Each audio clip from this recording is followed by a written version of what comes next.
incredibly lucky because I was working a huge amount in America for the last 20 years. I would go backwards and forwards at least 3 to 4 times a year, taking my collections with me. And at the earlier years when my girls were involved in the business, they would come with me. So that was beautiful.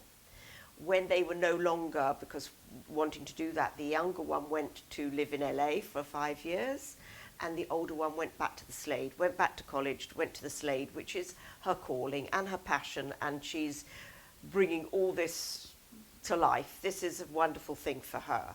But I still had to continue to go 4 times a year, 5 times a year. Now America is very, very difficult. So that is not going to happen for me. I'm not traveling at all. I was traveling a huge amount. If it wasn't America, it would be Paris. If it wasn't Paris, it would be, as I say, New York. And this has given me the chance to pause.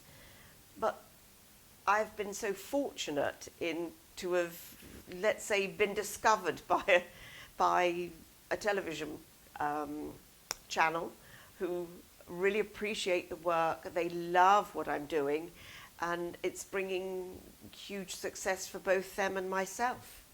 So this is a new chapter for me, which I wasn't really expecting. So I've been incredibly lucky. But so I feel that's not the only exciting challenge at the moment.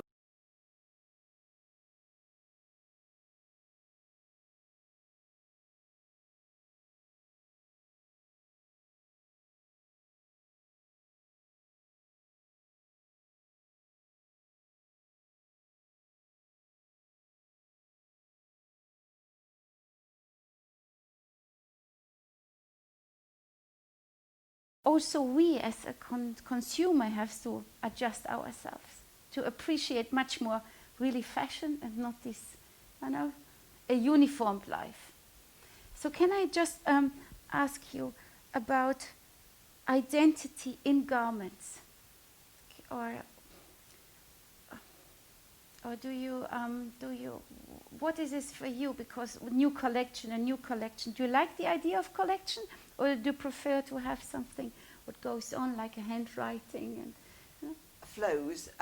We have to create a collection, but I'm also always designing. I can never stop.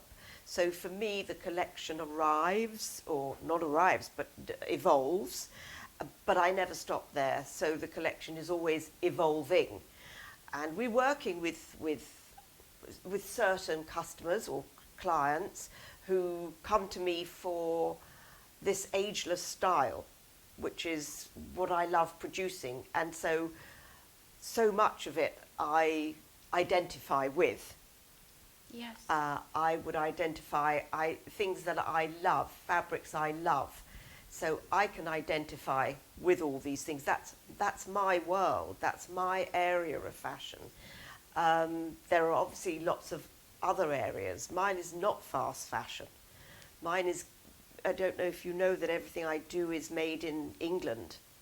So that's giving an opportunity as well for the people who work and live here, and that's what we've done always. So we make very beautiful garments, but I feel at prices which are not greedy.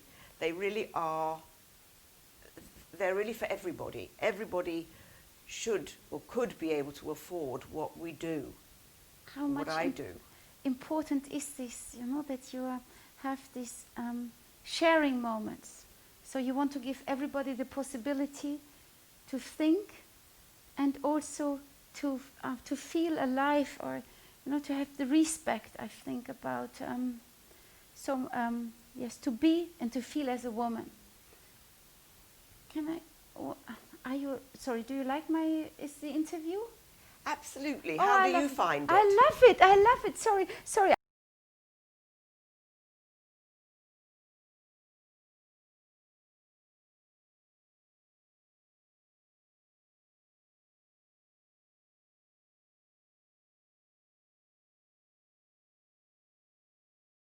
It's not that you started just now, even if you're, the horizon is so much wider than the sunset of LA. But so to have the bliss in this stage of life, to discover something so new, and it arises so naturally, or everything is coming now together. I agree with you, Katrine. It's been, I've never been somebody who wanted to be really out there. I was just happy in a background, if you like, but still doing the collections, still doing what I wanted to do. And at this present time, people are really discovering and enjoying what we're giving them, what I'm giving them. I really feel that, an appreciation of what we're able to do and what we're able to give. And it's one of my greatest joys is being able to work in this country with these fantastically skilled workers who... And they have the heritage of handcraft, of craft version. And this is so much, but at the same time, you know, Helen, you know that a lot of big labels, they are vanishing into something, what's called the past. I've never wanted to be one of those huge brands. That's never been my wish. It's never been what I wanted to do. So this unique brand, I would call what we have, is never going to be a mega brand. One of the mega brands, it's never going to be that. And it was never designed in my head to be that. But it's giving women, really, it's such a pleasure to see women enjoying, wearing, complimenting about it. And we're getting more and more of that, amazingly. And also to be part of your mindset. So what a compliment if you see a graceful woman walking down and then you discover, oh, she wears my garment. Can you, and it's not only the garment, it's the space in between. It's space in between the road, you know, the room, or and what you offer. When I see you here in this, for me it's like yes, it's a castle in itself. And the castle has a lot of doors to open and to come closer to the soul. So here you give me the huge opportunity, and I take it very, gratefulness, full of humbleness, and fashion in a superficial world is called okay. Yes, it's all about what you wear, and then you have the mode. But you create something. Can you describe yourself as a creator much more? When it started, and so as a girl, and now being at this stage. Oh, as a girl, yes. You know, as a little girl, Katrine, yeah. I dreamed, literally dreamed. Those close to me know this story. I used to dream in the 50s. There used to be a fabric that people used to make full skirts in felt, and then they would embellish the felt with different, because when you cut felt, you could just apply it very easily. And I used to dream as a little girl, I believe I was in a cot, dreaming of designing and making these wonderful full skirts and putting embellishment all over them. So it's been in my blood. It's been what I want from a tiny child. And then obviously when I was at school, junior school and so on, this kind of thing is not encouraged until you get older and somebody discovers your talent. And then you're allowed to grow. I mean, I went to art school. I suddenly, when I was at school, it was discovered that I could paint, and I adored this stage of my life. I spent hours and hours and hours in my school year, just painting and painting and painting. And then we decided that I would go on and do, I would go to art school. And then when you're at art school, you have to do what they call a foundation year, which is a year when you are introduced to all sorts of practices, but it was really fashion that I wanted to do, and I knew that. I went to... At this time, sorry, wasn't it so a cliche? It wasn't. Was it observed by something meaningful, or you should be painter abstract, or was because what was the period? Because when I entered art school and I came from a very huge graphic design background, Yes. it was totally, I don't know, it was a non-going word to work with beauty. Beauty was not something what was, you know, in the art world. You have to suffer, Yeah, you not have to show. embraced. Yes, exactly. And it was totally not me. How could I paint something what was not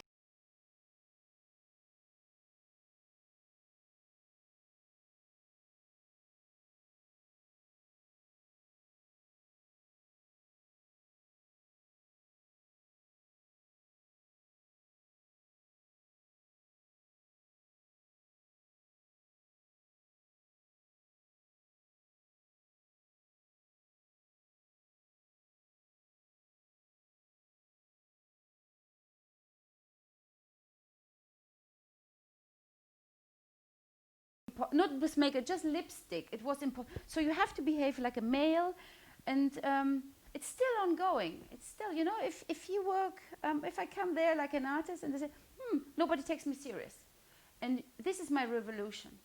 Yes, you're probably right. I mean, interestingly, and I shouldn't say this, my daughter, Sarah, is a total beauty, a beautiful looking woman.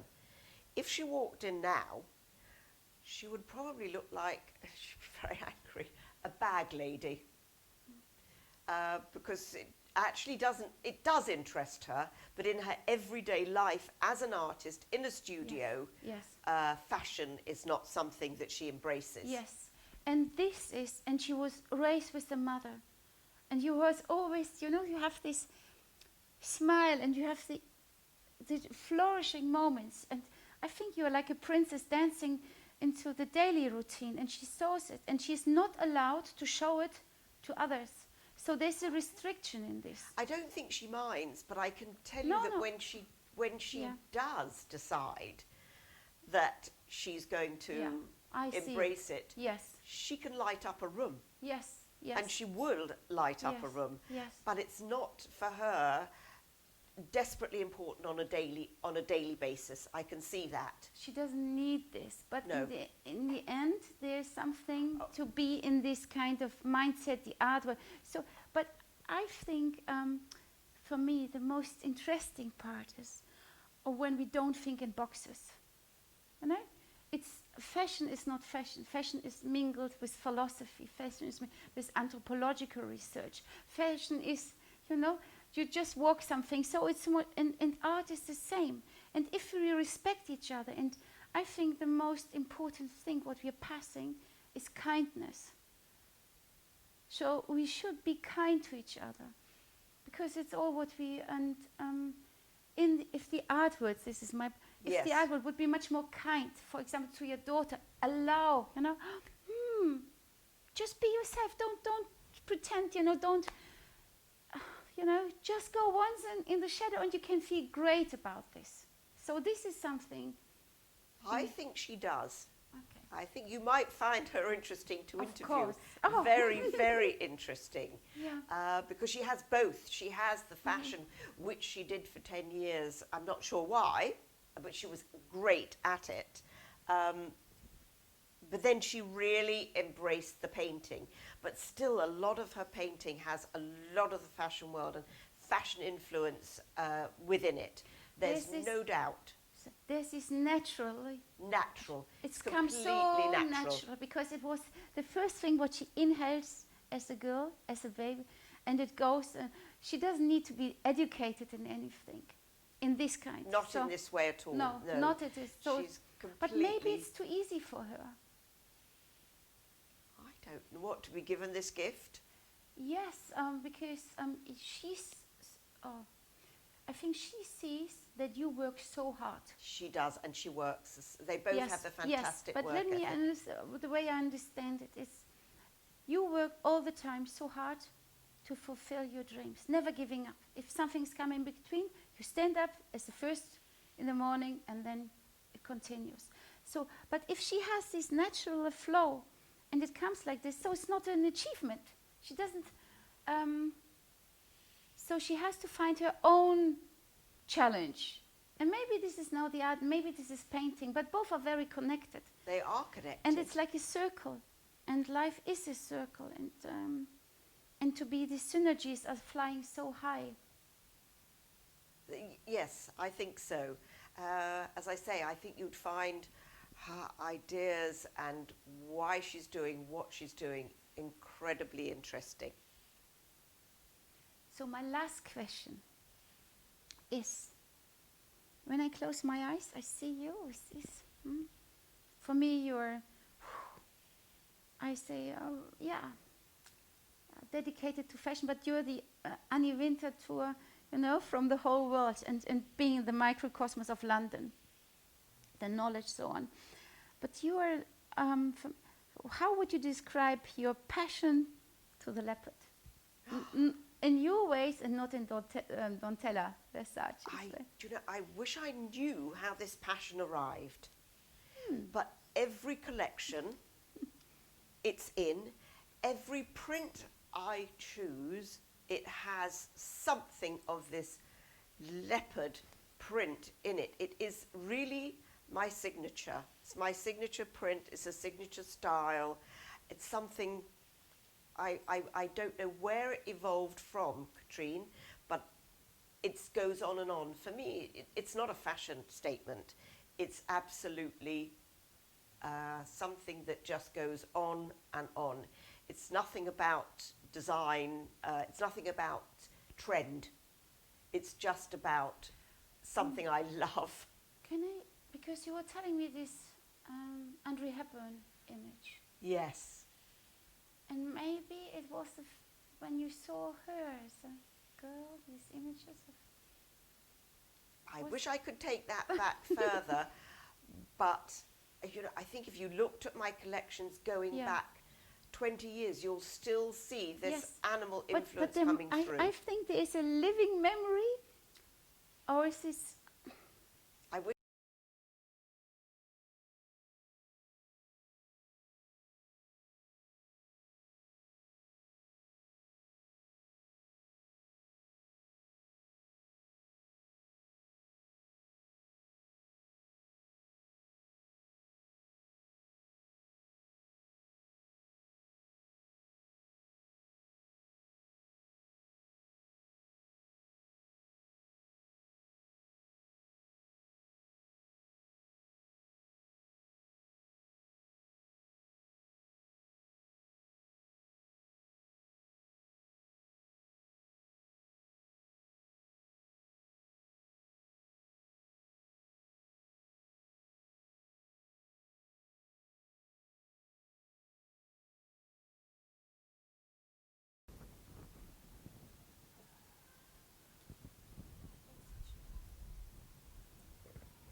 Ja? Ich möchte, Entschuldigung, wenn ich dir das am Anfang sage, ich möchte, dass du deine mit einem geraden Arm nach oben, hoch, hoch, hoch, hoch, hoch. Ich hätte vor mein Gesicht. Ja, nein, und noch höher. Und dann runter. Hoch, noch höher, höher, höher, höher. Yes, und runter, runter. It's heavy. Richtig durchstrecken. If they fall off, no worries. Can we start? Up, up, up. 3 times. And then there's one more time, and then they stop in front of your face. One more, and then they stop in front of your face. As close as possible. And now, can you say me your name? Ben Lewis. 3 times. Ben Lewis. One more. Ben Lewis. Ben, where does your name come from? Where's its origin? What, the first name? Well, Benjamin is favourite son in Jewish. Sorry, Benjamin is favourite son in Hebrew, I'm trying to say. And Lewis was the name that my great-great-grandfather or great-great-great-grandfather was given when he came here from Eastern Europe at the end of the 19th century, because lots of Jews from the Pale of Settlement came over to Britain. They immigrated to Britain, and when they got to the border, their names were far too complicated. Legend has it that our real name was Smaznayevich, and in those days the border guards, the customs people, they just were like, okay, from now on you're Lewis, all right? That was how they integrated people. I know. And how does it feel for you now to live with this shortened name? Is it still, are you still searching for the long version? No, not really. No, not on that side of the family. I could do. I'm not sure how I do it. I guess I could do that. It would be quite a lot of effort. Can I let these books down? Because Yes, I definitely yes. can't. It's wonderful.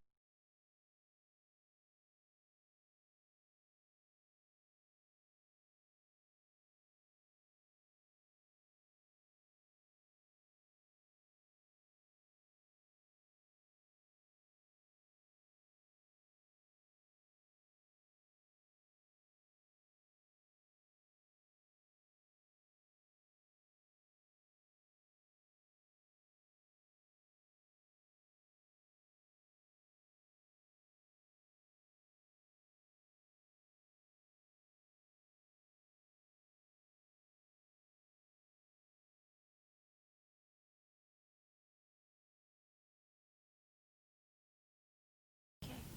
Ben, so I'm interested, in your story about your German and the German as your language. Yeah. Can you, where does it start? Where does this I love can tell you where it affair? starts. Yeah, well, I was 14. Do you want me to look at you or the camera? Doesn't really matter, does it? No. Yeah, all right. Well, I was 14. In fact, no, I was 12. Because I did my A levels and my O levels really young. I went through school really fast.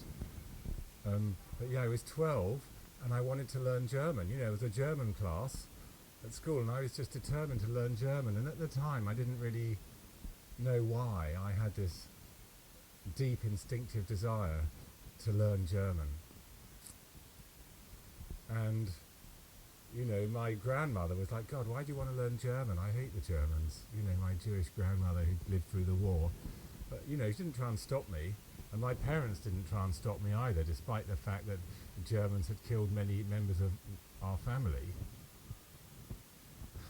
And looking back on it, actually, I wanted to take possession again of my heritage.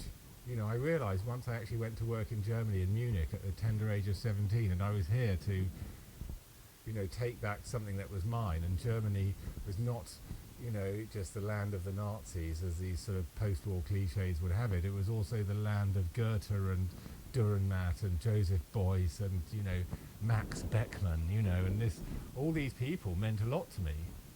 And, it was like basically German culture meant a lot to me. Karl Marx was German, and I wasn't a communist, but I wasn't prepared to reduce Germany to a cipher. I wasn't prepared to carry on letting this part of our history not be part of my family's life. And in a way, I'm the only person in my family who felt like that, who thought, I'm going to take back what's mine. Everyone else turned their back on it, and it's quite difficult now to retrace the history of my German Jewish family in Berlin, because after the war, none of the family wanted to think about it. It was too horrific. They'd been through too much. There were too many dead bodies to whom we were related. And I've been tracing my family history, the Berlin Jewish family history, and it's absolutely extraordinary. One of my relatives was shot, no doubt in the forest in front of a pit in Lithuania, in these sort of massacres in Latvia, in these massacres. She was shipped to Riga, and then there were these massacres, weren't there, in the forest, and it looks like one of my relatives died there in the forest. I've got to chase that up. Another one ended up in Cholno death camp after being deported to Łódź and having to live in the Jewish ghetto. Another one actually apparently had mental health problems and was sent to some kind of mental institute outside Berlin and was executed in the early 40s, in like 1941. And one of them survived. Like one of them was was a Jewish lawyer and a judge. And, you know, he carried on working as a judge under the Nazis, and eventually they got rid of him and made him do forced labour. And then he was going to be deported to Auschwitz, I think. And there was this famous planned deportation when lots of these distinguished, I think, Berlin German Jews, these men, were going to be deported. And they all had to gather at a certain place, and the wives turned up and prevented the deportation. And, you know, by some miracle, he and others were not deported, and luckily for him, he just carried on working as a forced labourer in Berlin the rest of the war. And then after the war, he became a lawyer again. Lived in Berlin till his death in the 60s. Wow, this is so. I think your own history and your own living memories are very connected to the words, the power of words, trusting in laws, and you made it to your own passion. And I think the both. How would you think the both languages, the English and German, are connected? So you have the most beautiful German. So Findest du? yeah, das finde ich. Oh, a dream set. Yeah. Well, I've always liked German. I always worked really hard at it at school, and I always came top of my class, which was like, yeah, I'm going to do this. I don't like doing things by halves. I wanted to be able to speak German. I wanted to. I speak lots of European languages, but I wanted German's my best one. I wanted to be able to speak it. I wanted that to be part of my life. Do you think that the language, of course, is the most delicate part of your identity? How much it shaped you, that you have the opportunity and also the possibility to think in these languages? Can you? I wouldn't like to say how that shaped me in a way. I don't quite think like that. It's more like Blut und Boden. It's like, which is a weird thing to say, but you know, when the plane lands in Berlin, I feel at home. You know, I like London, and I'm definitely British, although I'm more European than British, if you like. But you know, I have to get on an aeroplane, and the aeroplane has to land in Berlin, or it has to land in Bucharest, where other of my forefathers lived, or it has to land in Warsaw, you know, and when the plane touches down, I get a little warm, tingling feeling inside me that I cannot explain, because I'm not particularly spiritual. I don't really believe in cosmic things very much, but you know, I feel that is where my roots are, in a very strong way that you can't really put into words. And although I live in Britain, you know, I kind of need to live in Britain because I write and stuff, and you know, however good my German is, it's not good. I mean, I'm not Stefan Zweig, you know, it's not that good. So I kind of need to live in Britain.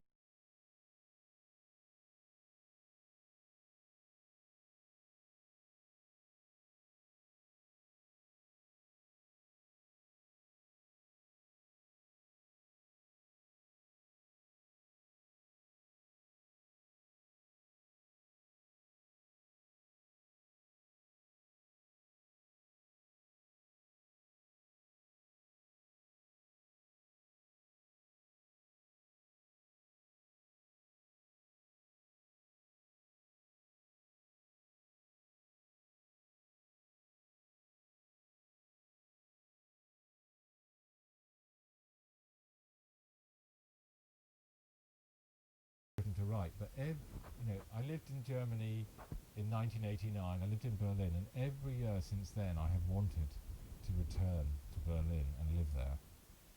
What does Berlin represent for you as a cocoon? Kultur und Heimat. I mean, you know, culture and homeland. There's something about it. This Central European culture. This crossroads of Europe. You know, it's in the middle, isn't it? It's halfway between London and Moscow, I mean, more or less, you know, and it's just got some sort of cosmopolitan feel to it that I like. And the changing of what we discover now in Berlin, for me, is so sharp. The AfD and all this, you know, this anti-Semitism is rising, so this is kind of weakness, and the evil is coming out again, I think. So we have to be very aware of this. So how do you connect this, you know, to being in this Brexit disaster? Or is it a disaster? Can you, what is your Well, the AfD are awful, but, you know, there's less of them where you are than where I am. I mean, in Britain, the Conservative Party has become the AfD. You know, it's shocking. Britain is now Germany in the 1930s. It's extremely unpleasant to live here. I want to get out. It's a daily barrage of illegality, of lies, of Willige Mitläufer, you know, of cowards who won't stand up for what is right, of racism against every kind of minority, not just the Jews. One of the things that has really, really shocked me, you know, is the number of Jews who voted for Brexit, and that includes my father, you know, and my aunties and uncles. It's absolutely disgusting. Ben, it's wonderful. Can you put your microphone a little bit up? It's on your books. You speak like a printer. Yes, printed. Druckreif. Ja, das kannst du ein bisschen höher tun, bitte? That's the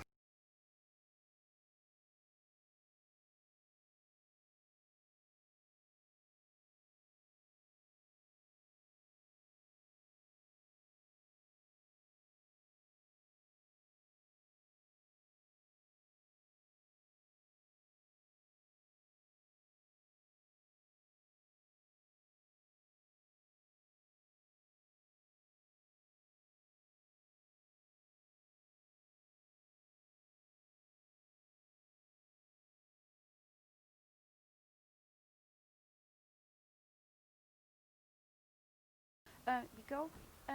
You were talking. How does it feel when you know the Father who raised you, the Father who gives you, you know, the kind of spirit, learning to be human, and now He voted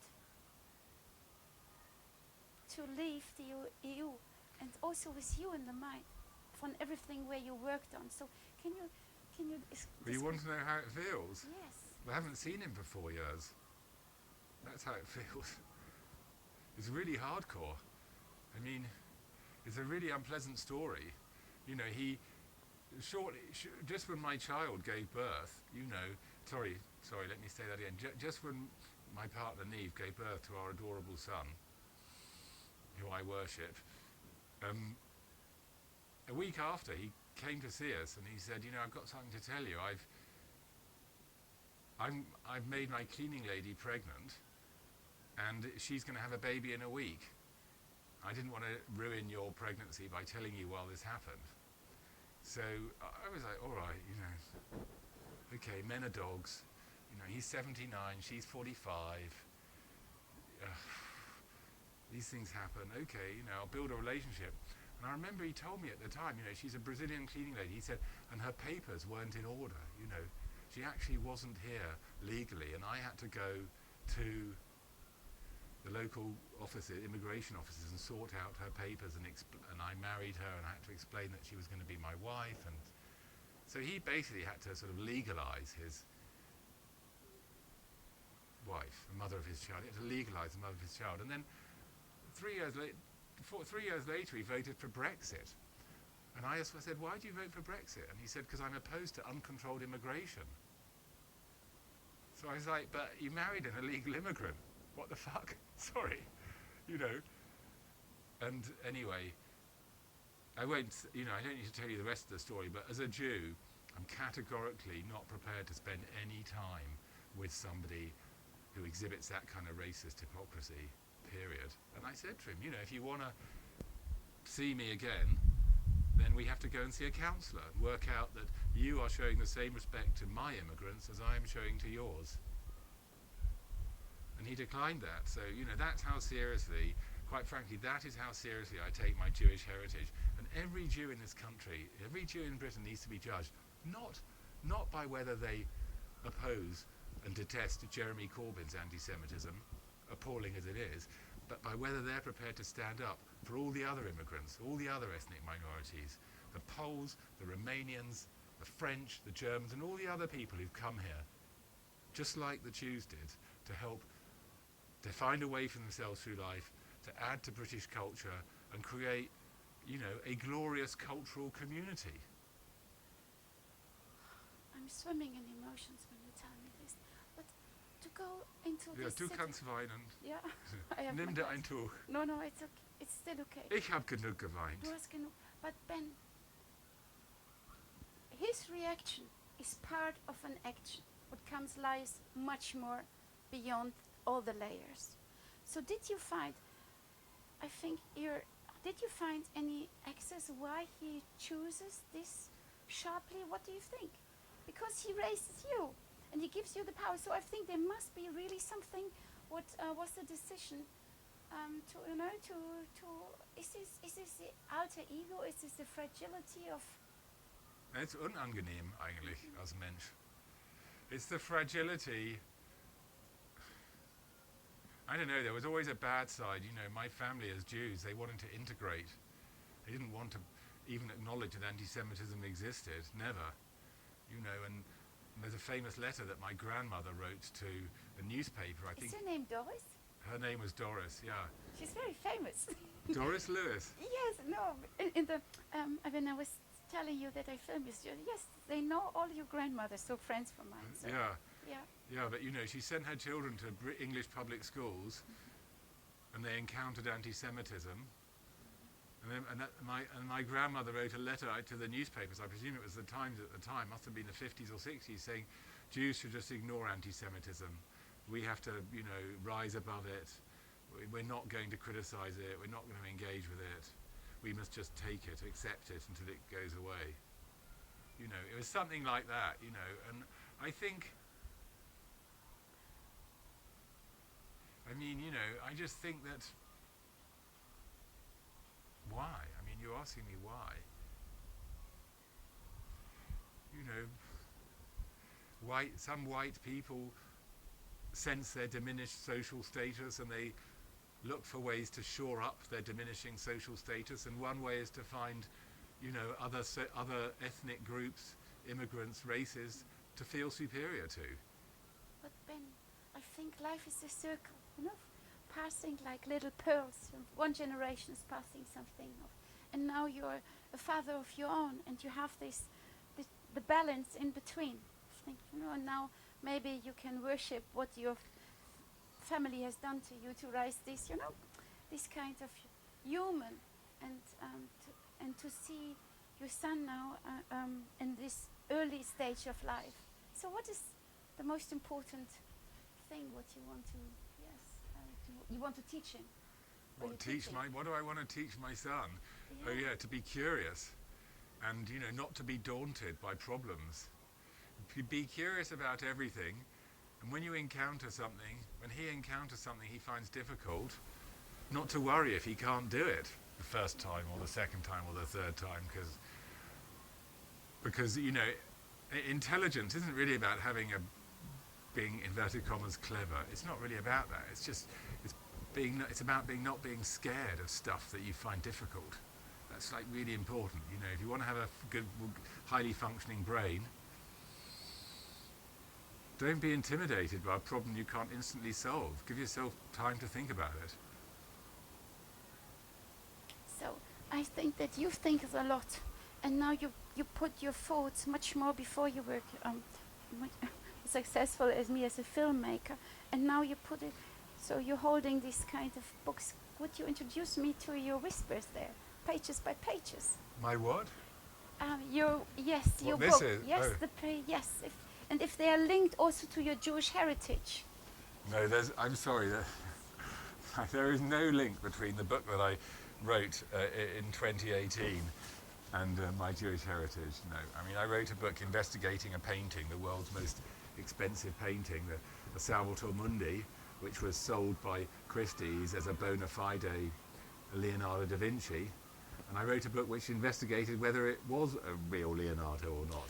But I think it's very linked to what's called the Jewish, because it's always about identity and the flashlights, where they're shining through, and how deeply we can go connected to what is, what are the roots of it. And you discover, you know, in this, ich würde es in Deutschen sagen, du suchst so tief in den Gedärmen der Absurditäten, und du suchst nach dem, was man, it's too hot for you. Oh, but this is a compliment.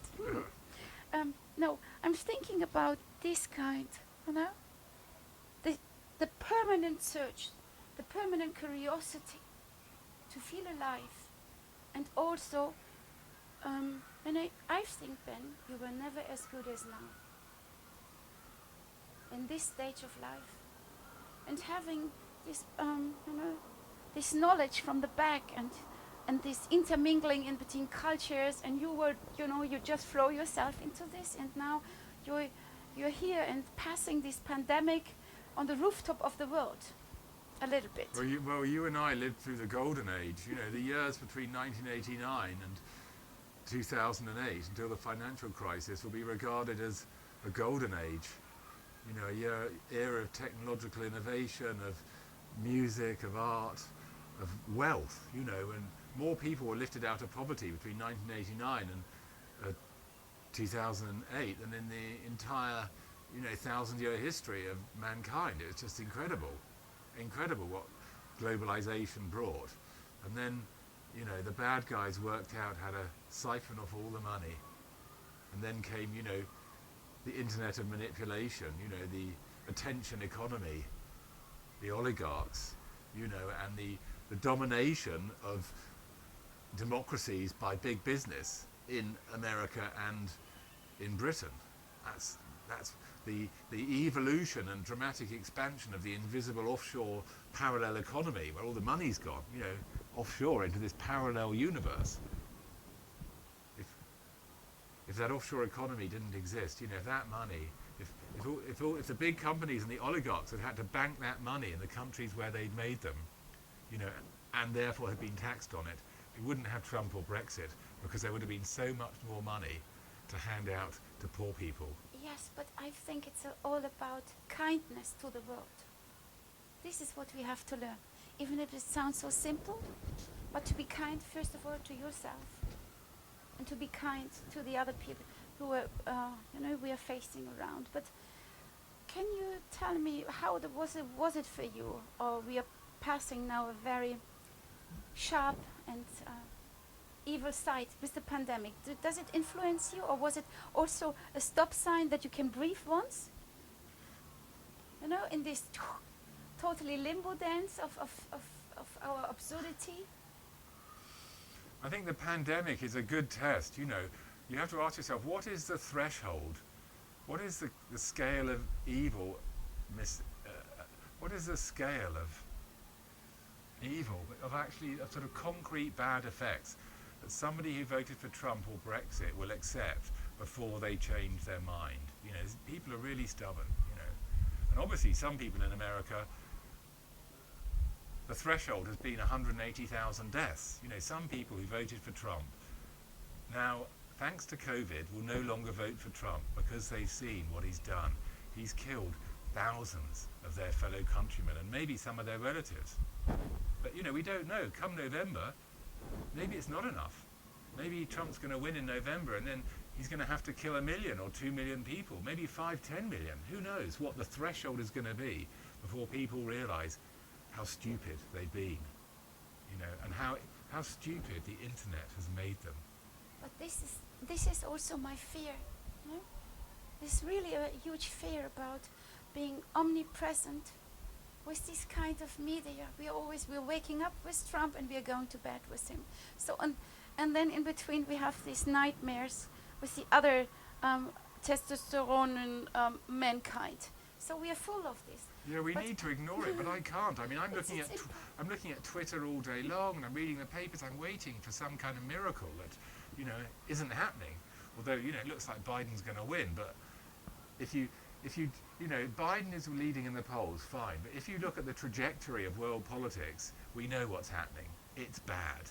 The world is going Putin. It's really bad. But in the one hand, I reject to be pessimistic, because this is not what brings me forward.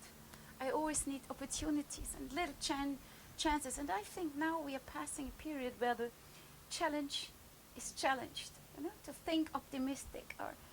And I think we have a responsibility as we are parents, to stay on not on a happy side, not on this wallpaper, but on to give, yes. So where do you see where it comes from? The hope. I'm not hopeful. I mean, about having... It's okay.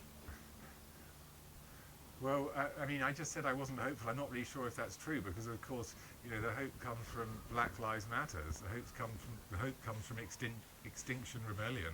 The hope comes from the hundreds of thousands of young people on the streets of Belarus. That's where the hope comes from. And it is a battle, you know. It's like a battle between good and evil. You know, it's the end of. It's like what's that Marvel comic movie? Is it called Endgame?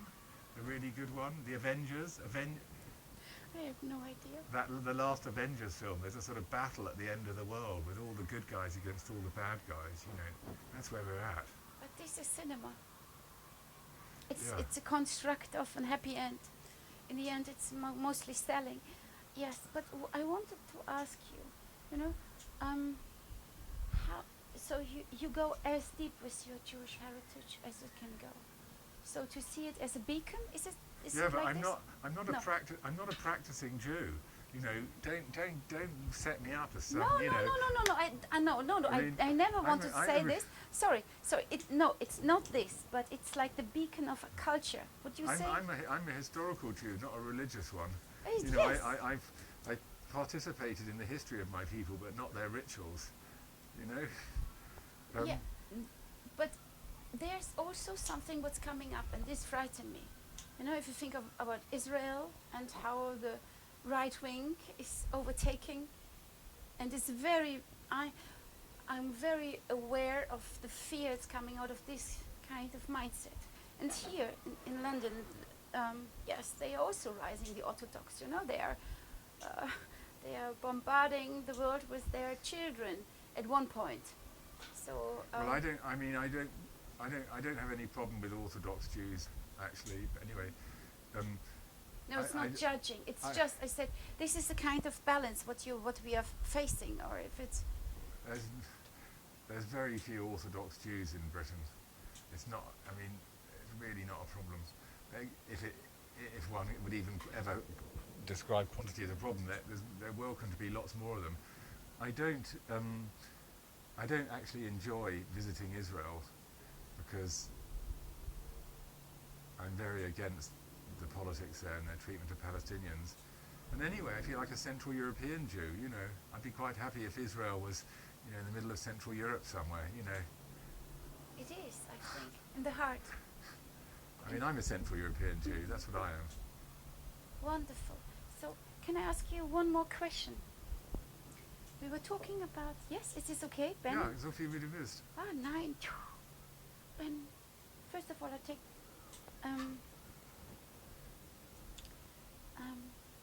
the first, you know, so your father was on this side, Ja. as it should be. You know, for me, I want this kind of circle. We always have. So, and your mother, how would you describe your mother when you were a child? How would you describe, or which memories are alive, also on the outside? You know, das My ihr mother- Aussehen, die Atmosphäre, was sie hier. Yeah. My mother was very young. She was 21 when she had me. And she was quite eccentric. It was a weird mixture of conservatism and hippiedom. You know, I think it's quite attractive. yeah, well, she never took any drugs or anything. You know, she wasn't going to Beatles concerts or whatever. She wasn't going to festivals. She was much more bourgeois than that. You know, but she was into transcendental meditation. My parents were into Scientology, which I find very worrying. But anyway, they were for a while.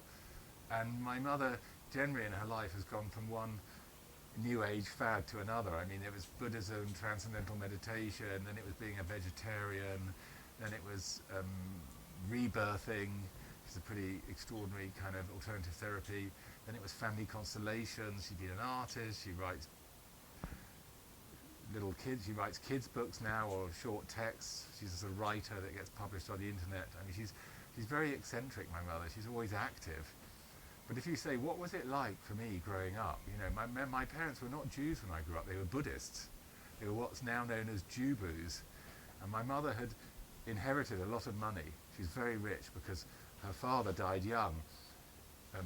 On that side of the family, you know, her mother got out on one of the last boats to South Africa in 1938. And my mother married a Lithuanian man who'd also emigrated to South Africa somewhat earlier.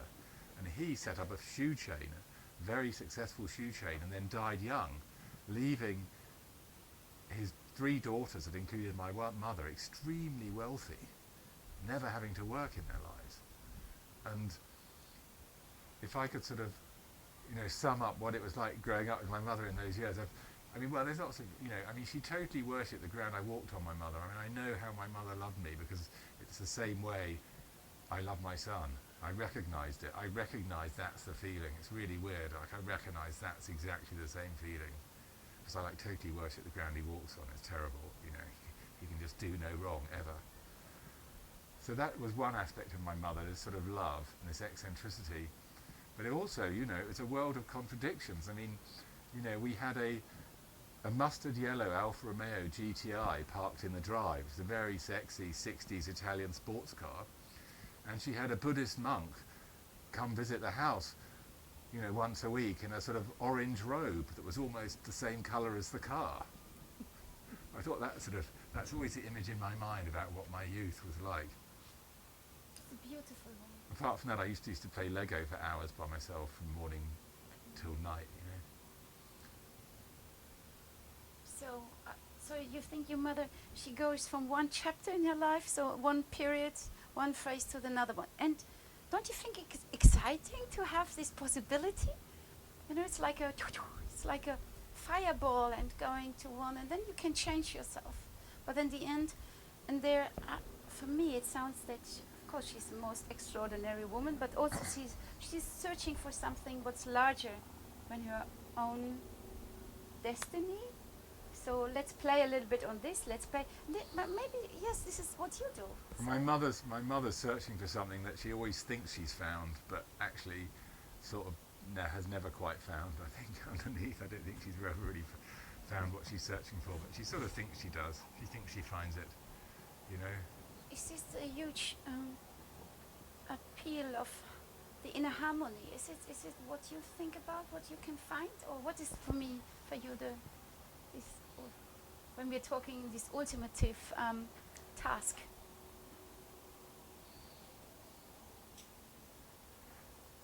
Something about my family and the Holocaust, something about the way that it cut off their roots. I can't really put it into words, it's too difficult. It's like a tree normally stands upright in the ground, with the roots going deep down, and my family's more like a sort of large trunk of a tree. It's been chopped down and it's being floated down the river. It's not, somehow no one's really anchored to anything in a way that you think they would be. And in a way, the family is very unsure of family. In some ways people are quite close, I suppose, but there's another way in which they don't want to look back. They don't really want to know much about their history. That's quite problematic for me. Maybe it's too painful. Maybe Yeah, sure it is. Yeah. it's not to have the capacity to put it into words. And maybe this is also what you're searching. You're writing in the most exclusive way, but always, I'm not sure if you're really satisfied. Me? Yeah. Oh no, I'm never satisfied with what I do. I don't know, but I'm not the only one, am I? A creative person who is never happy with what they've created. This is not true. I feel it. For example, now I feel my life has an essence. And it's not about the product. It's much more if something is coming out, but the moments will stay and to be connected. Well, if I could, I'd rewrite this book tomorrow. But from having shared that thought with other writers, I'm told that all writers want to rewrite their books a year after they've written them. So it's not that unusual. It will be a different one. So it will be different book, and but I think this is the hunger of life, where you, where you go. That's off. It's okay.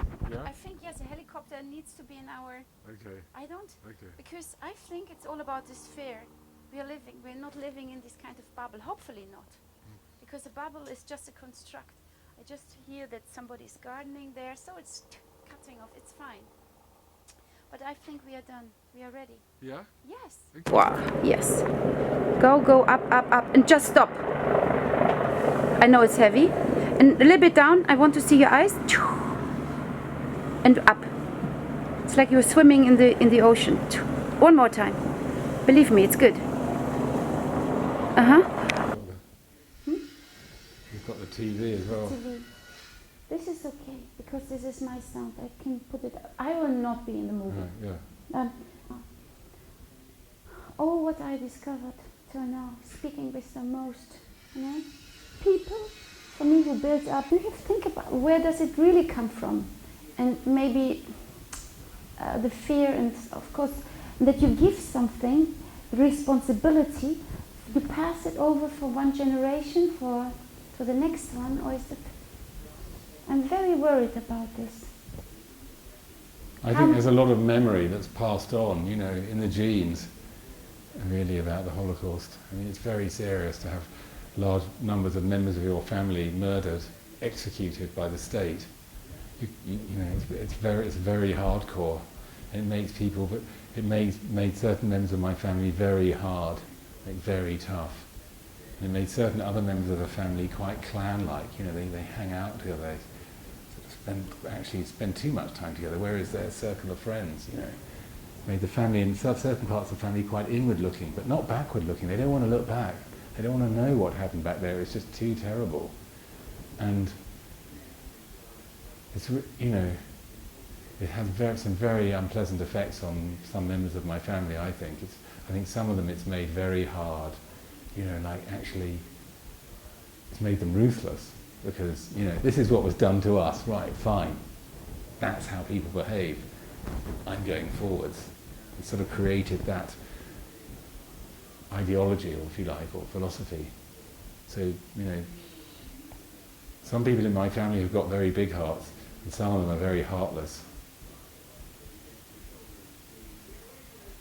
Thank you, Ben. This is it. Can you just put off your passport, please? And can you read? What can you read in your passport? It says European Union, United Kingdom of Great Britain and Northern Ireland passport. This passport is brand new. I got it last year. It's one of the last purple passports. Now they all have to be blue. So I got one of the last European Union passports, which I'm very proud of. Yeah. Okay. Just put it to your heart. Other way around.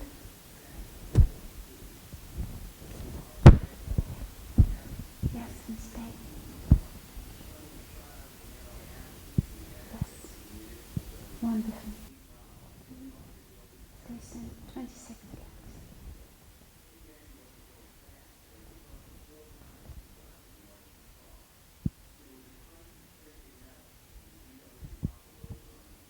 And with one gesture, very soft, you put your arm down, you put it down, hold it, and then you throw it away. Look at me.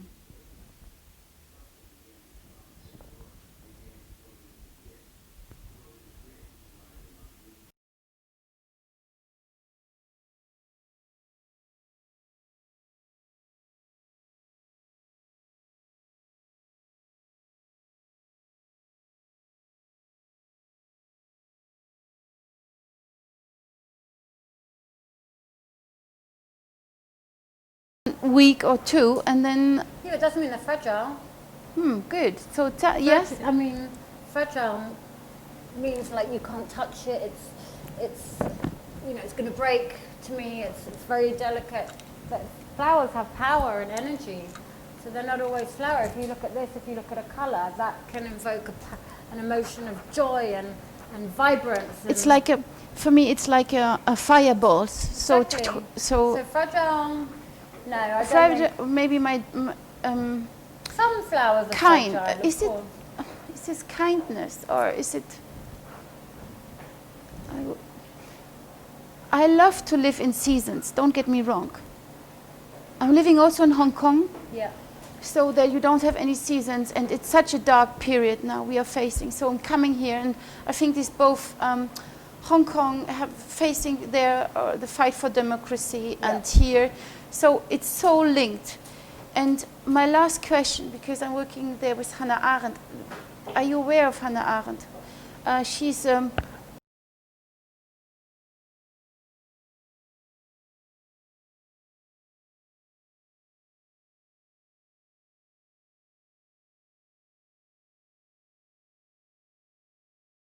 strength, energy, and in this. Thank you. Nothing's a disaster. It's a disaster. It's not. Everything, there is an order to everything. We just can't see it. There's light in everything. Always. That's what you have to remember. Even in the darkest times, there is light.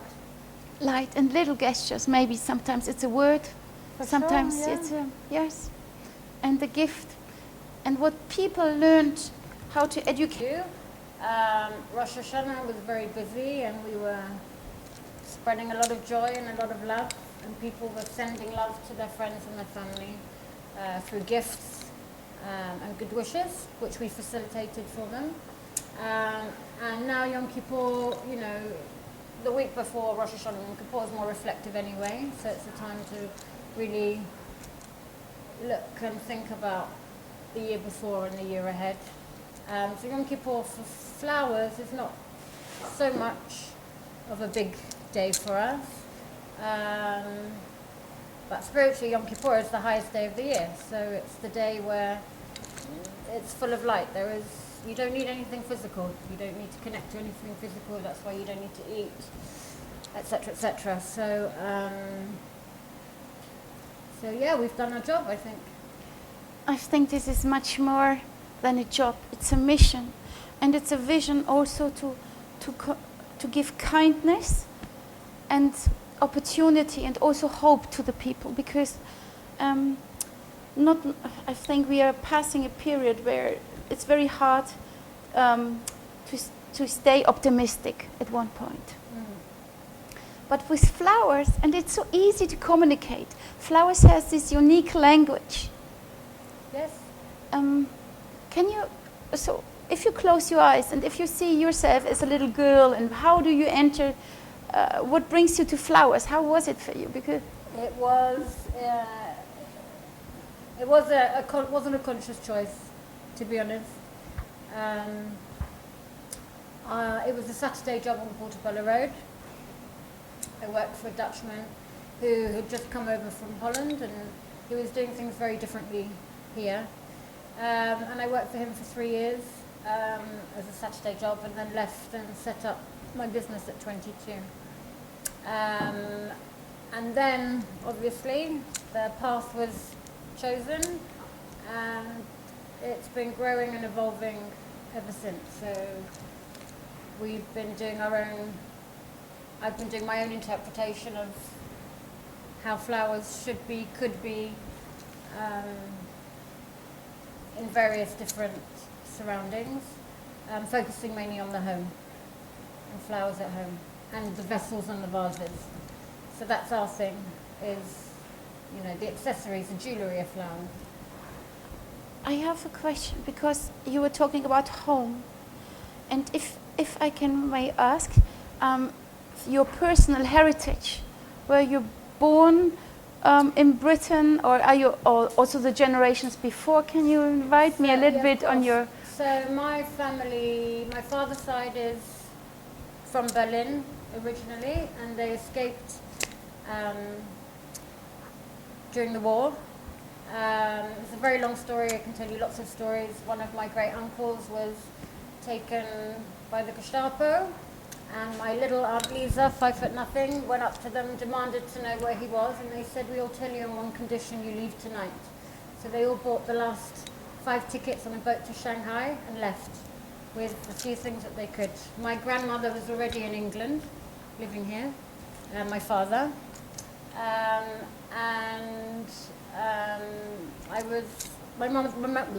My mother is also German. And she came here when she was very young, when she was 19. And yeah. This is, I've lived here, it's I've like a grown up blossom, here. really. Yeah. So you have on both sides German roots. Yes. And if you're talking about roots, we are very close to the plants. Yeah. But here we come.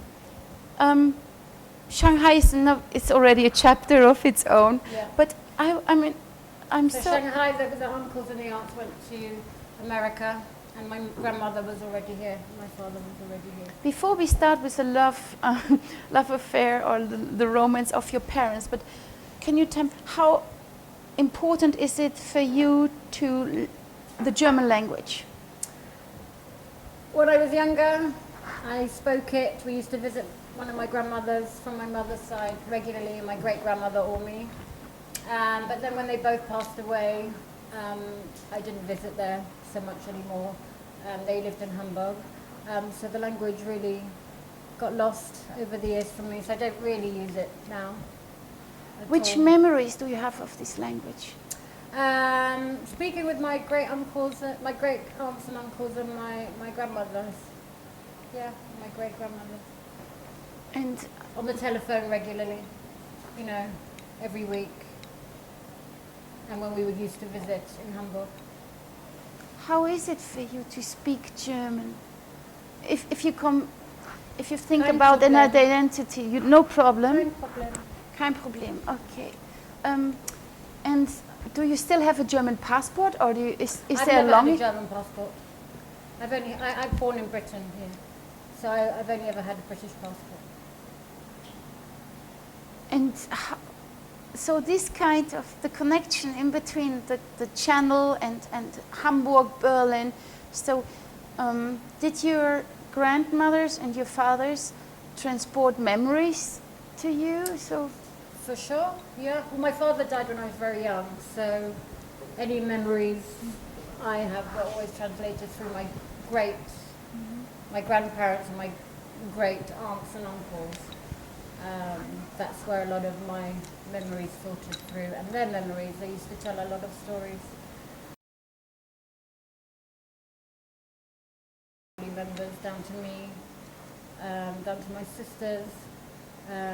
In order to get to where I am today, to always look forward. That's the living memories. You have to keep looking forward. You know, and it's like the past happened, and it happens for a reason, and you need to process that, and you can connect to that and understand that. But you also have to look ahead, because the journey, you know, your soul chose the journey. yes, I was so for me this is a totally beautiful discovery.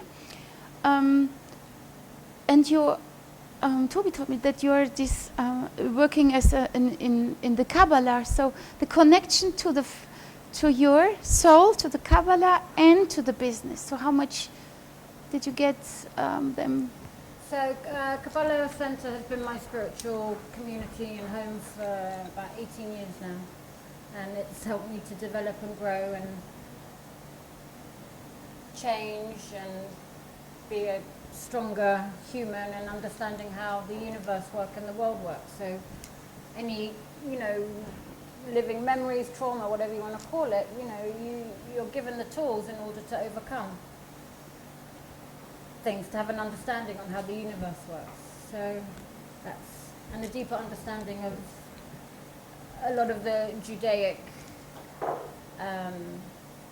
connections and traditions that you carry out, to understand that they're actually very powerful tools to help you as a person grow spiritually and energetically. It is. And so if we are talking now in 2020 as a woman, and how would you describe yourself?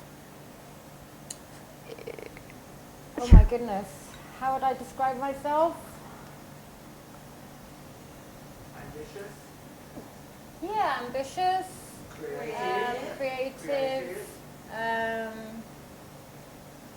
fighter. fighter, yeah. Yeah, you're a warrior. Warrior, female warrior. Yes, thanks. That's my team. Thank you, team. Yeah, I've got a lot to do yet. I feel like I'm only just, you know, the last 20 years have been a journey of discovery, understanding, acceptance, an experiment. Now I feel like, okay, now I know where I'm going and what I need to do. So I only started my mission. I think this Business, is from a yes, business and a but there spirit. is also something, and being female and having this grace, and also because this media world or wherever we are, you know, fashion, blah, but it's all about youth. But I think there's so much more what we can learn, you know, in the stage what we are now, and also looking forward to the, you know, to being really elderly and coming. So there's, I think we can catch up a lot, and it's not only this kind of celebrating youth for something what is as fragile as a flower. It's a very short period when, you know, when. No, but youth is, you can take it with you throughout your life, really as young as you feel and as you think and as you act. This is but this is mentally, and maybe this is the mentally, and I always feel like a teenager, or the vulnerability, and I'm always grateful for, you know, to having this experience now with you. So something like to feeling inspired. I think this is like mostly yes, what keeps me going. But it's not. But I think, and here we come. We are facing this kind of new development, I would think, from the anti-Semitism. How is your feeling about this? Can you just... I don't think it's necessarily new. I just think it's being uncovered. And a lot of things are coming to the surface now in many aspects throughout the world. Time of truth, in many levels of, you know, the truth always comes out. So whether you feel something, whether you think something, I just think it's being revealed more. So it's very sad. It's very sad. But it's not just anti-Semitism. There's racism. There's all sorts of isms going on in the world, which is contributing to the state of the world, really. So until we change the way we think, the way we look at things, you know, the world is not going to get better, and we're heading for disaster in a way. So we have to change our consciousness and tip the balance back to good over evil. It's not about the whole world being perfect, but it's about enough people having the right kind of consciousness to make a change. But what I love here is in the flower shop, it's already in this, because everything is so fragile. Everything's not so fragile. Don't be. Okay. Don't be. I think, because when I have flowers, they just there's one.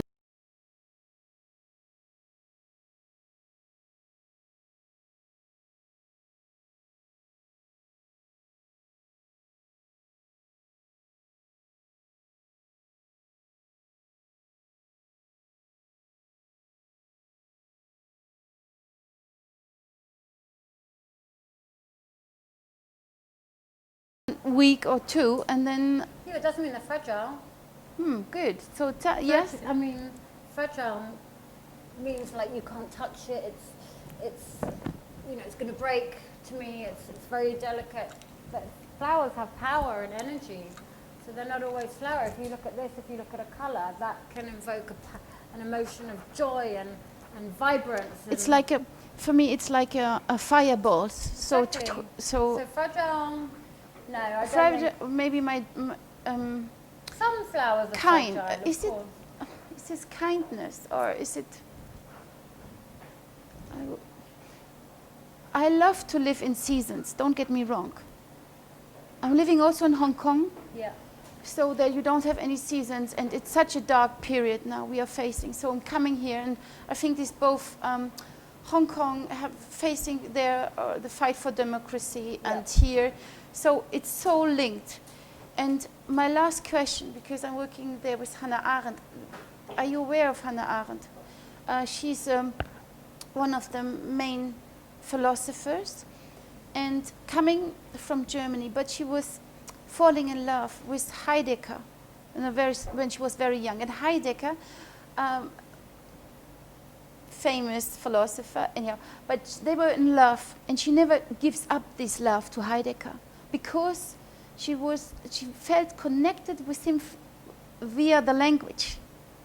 So just the blossom of the words gives her also home and roots. So and it's very interesting. So how deep love can be, you know, when you see that he was fighting really for on the other side. So this is, and here I ask you, because she said, I never can love a nation because also she was working in Israel and against Israel, or not against, but the Eichmann process. Is this something? Is this important?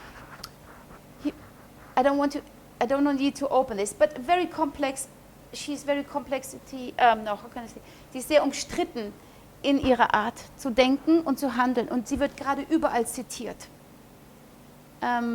Als Philosophin, als mögliche Position zu denken. And she said that she never loves a nation, she can only love friends. How can I love a nation? You know, what do you have in common? Or, you know, with all the other British, you are so your own persona. We're all our own persona. Yes, so that's our uniqueness. We're not, you can't put everyone in the same box. As long as you want to have a pass, you want to fly. I fly off in a couple of hours, so I need the right passport. Now I have the right passport. Now, yes, it's not a long time ago my passport brings me totally in a different direction. So everything there, and here come, nothing is really certain.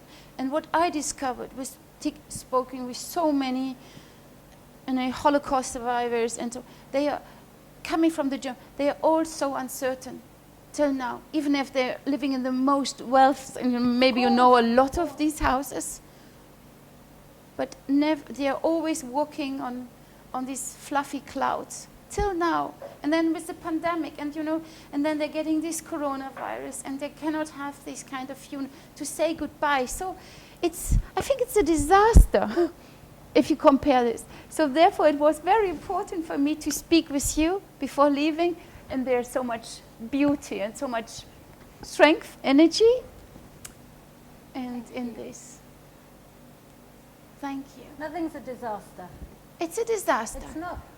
Everything, there is an order to everything. We just can't see it. There's light in everything. Always. That's what you have to remember.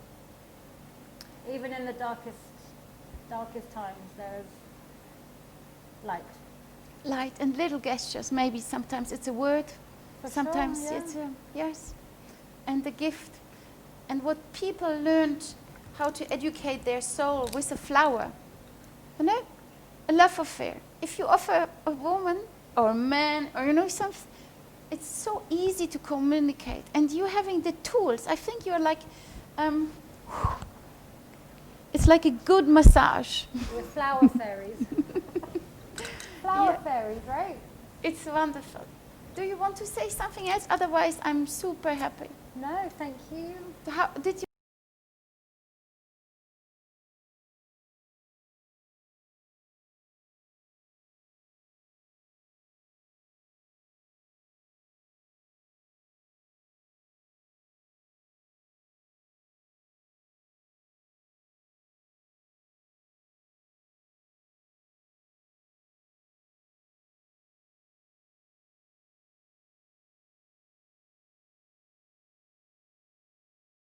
So the difference, what was very special for you? What was unique, or where do you see the blossom and the wisdom float? Well, I tell you what, Yeah? they would say to me, you're not, if you buy a ticket to fly to Israel, if you buy it on El Al, you rely that the pilot is a trained pilot. Or if you buy it on Lufthansa or British Airways, you don't check who the pilot is when he took the test. And this, the same way they say, my father says, how dare us question God that made us, that we don't have his wisdom? We go to the doctor, and the doctor says, here's some medicine. If it doesn't work, come back. Yeah. And yet we go to God and we say, we don't understand your wisdom. Why did you do this? He said, my father used to say, where is our Own. where is our seichel? Where is our, I get something of you. Yeah. Where is our brain that we don't question Yeah. normal people with a tiny bit of who got, let's say, a PhD in one subject, and we rely on them, and yet God, the creator of the world, We're ready to quit, and the whole world is like that. You're right. It's very complex. It's not so complex if you just Understand the philosophy and accept it and realize that we're especially to like the heads of the camp, our conscientious objection to travel on the Sabbath. it's just a post. Yeah. We request you to take all the necessary steps so that it will not take place on Saturday. The walking and carrying of luggage to and from the station and the journey itself would mean for us a violation of our tradition. The only possession that we have saved from the, I don't know, that's the only thing we have left is our tradition. So they didn't listen to my father. Here's my father's signature. They didn't listen to him. This is my father. But that my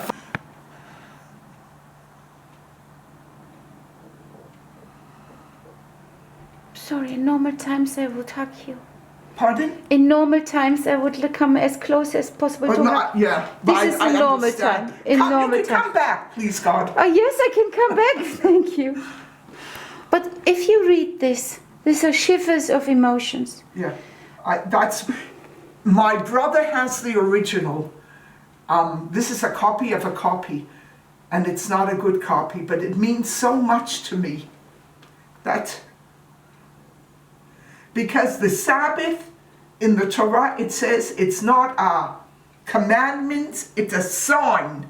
It's an ot, it's a sign between us and God. And that no matter what the Germans did, they couldn't take it away. They didn't take it away. It was something unattainable. It was in them. Even if they forced them to do it on the Sabbath, their spirit, their Sabbath, they still lived as best as they could. It's wider. Yeah. It was Ephraim Adler, who was one of the chief doctors, physicians in Lubeck.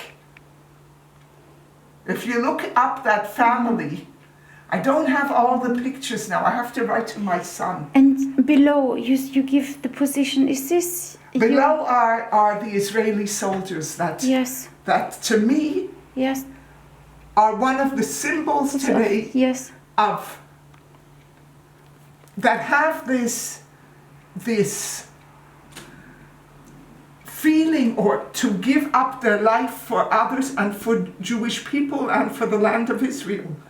What they don't do, you see these young guys with guns walking around, and I tell you, I find there's no one like them. I walk down the streets of Israel and I ask soldiers, I say, could you give me a blessing? There's no one as holy as you.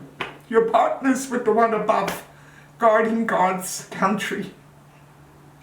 So I love them. Here I wrote, Misha Berach Avotenu, the one that blessed our fathers, Avraham, Yitzchak, and Yaakov, Hu Yevarech, he should bless and Chayalei Tzva Hagana Yisrael. He should bless the soldiers, the guardians of Israel. And it goes on to the borders and everything. I'm a big lover of these yes. soldiers because I don't believe any soldier, especially the fighters, the Golanis, the Gavatis, this one was killed.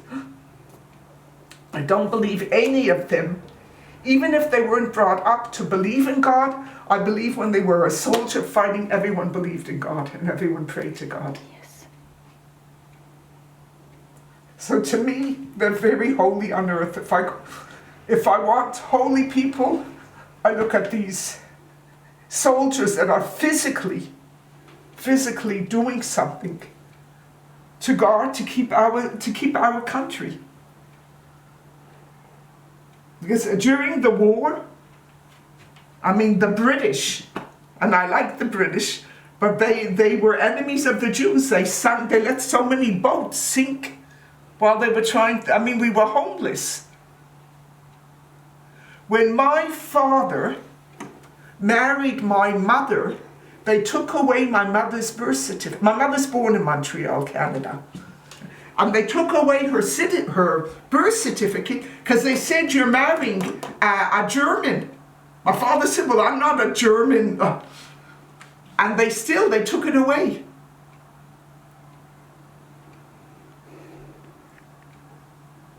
Ephraim Adler, who was one of the chief physicians in Lubeck.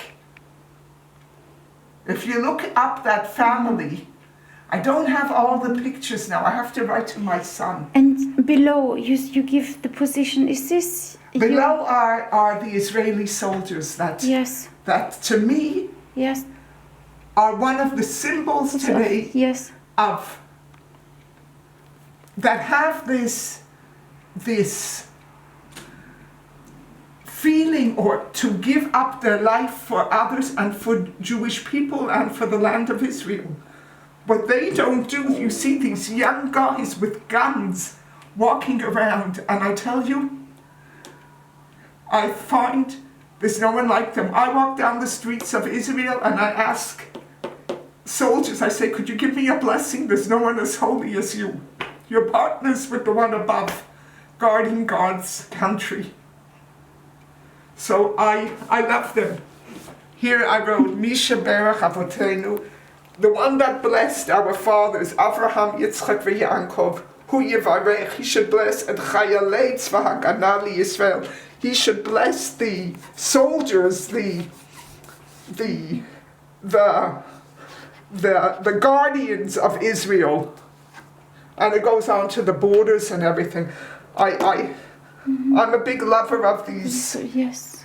soldiers because I don't believe any soldier, especially the fighters, the Golanis, the Gavatis, this one was killed. I don't believe any of them, even if they weren't brought up to believe in God. I believe when they were a soldier fighting, everyone believed in God and everyone prayed to God. Yes.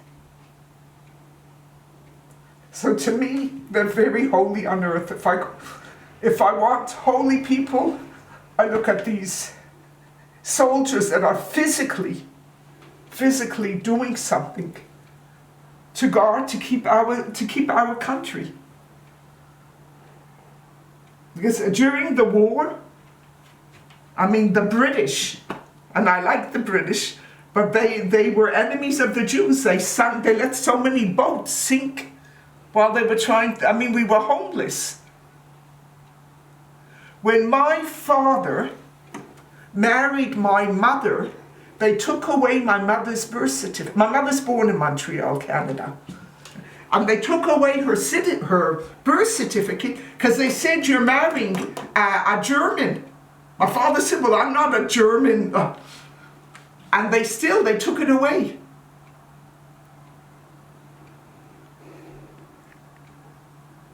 With the spirit that I can speak to you. And I didn't know this morning that we share so much in common. We share the German culture, the past, but what your father and grandfather offers Germany. I feel very grateful that, yes, the first, or not the first, but the long tail of your history is connected now to the present. So, yeah, where do you want to start? Or with this, can we go to this synagogue, what is reconstructed, the story about this?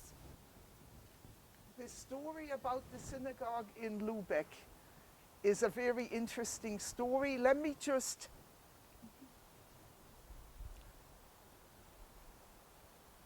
take it at a different angle and then connect it. All right, my famous cousin, Shlomo Karlebach, the singer, once dedicated this story to me at one of his concerts.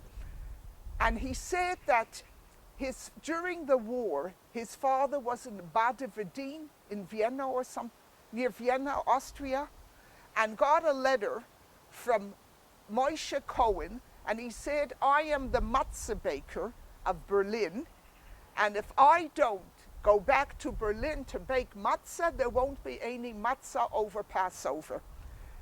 And Shlomo's father was a very holy man, and he said, if I got this letter, I doubt I could help, but because God let me get this letter, I will try to go and help. So he goes to, I'll show you with from the story where it comes from. So he goes to the town, and he loads of people to see that general, and he gives his name, and he sits down, and he thinks, I'm going to be here for a few days. And a few minutes passed, and someone came out and said, Rav Karlebach, and he says, yeah, I'm here, and he took him in, and the general says to him, who are you? Are you related to Rabbi Shlomo Karlebach from Lubeck? And he says, yes, I'm his youngest son. So he said to him, why did you come? So he said, because, and he shows him this letter from Moshe Cohen, a soldier on the front, from Berlin, I think, and he says, whatever you want, I will do. And Rabbi Shlomo Karlebach says, tell me, how do you know my father? So he says, I'm a general. I fight wars. I see dead people every day. To shoot people, to kill people, to do whatever, all those things doesn't mean a thing to me. But once in my life, for a few minutes, I felt like a human being. And if I could repay you for what your father did for me, I will gladly do it. And he says to him, at Baron van Blochenreiter's funeral, your father spoke.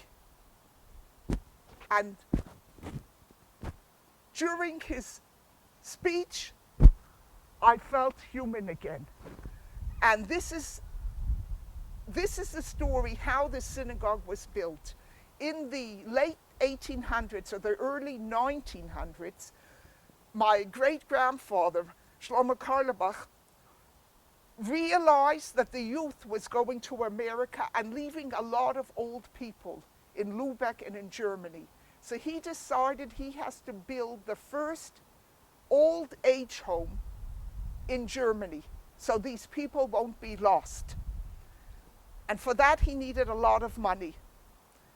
So he said, tell me, which Jew in Germany has a lot of money? So they said the financial minister, Baron van Blochenheider, his picture was on the Deutschmark. But he's a Jew, but that's all he knows. He doesn't know what it means to be Jewish. He doesn't know anything about Judaism. So my holy great-grandfather went and became his friend. And not only did he give my grandfather money to build an old age home, if you would go to St. Anna Strasse, there's the big old age home that stands today, the big synagogue that stands today. It's like a whole block. Did you see it? Yeah. That was built then. I shall show you where I have it written, the Wonderful. story. I think these are like wings. They protect human beings. They protect the elderly. They protect the most vulnerable.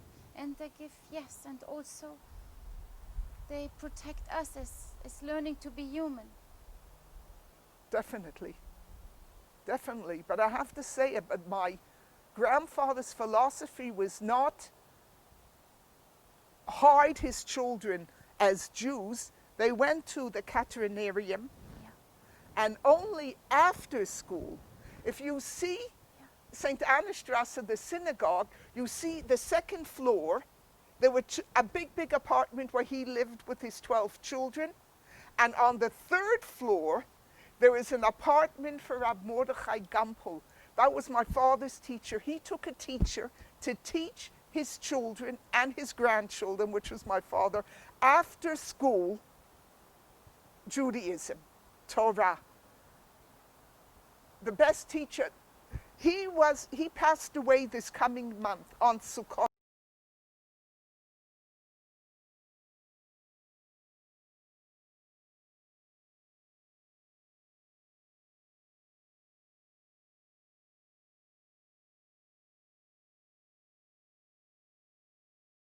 So, and it's always the story about the Jews that you said that your family is spread all over the world.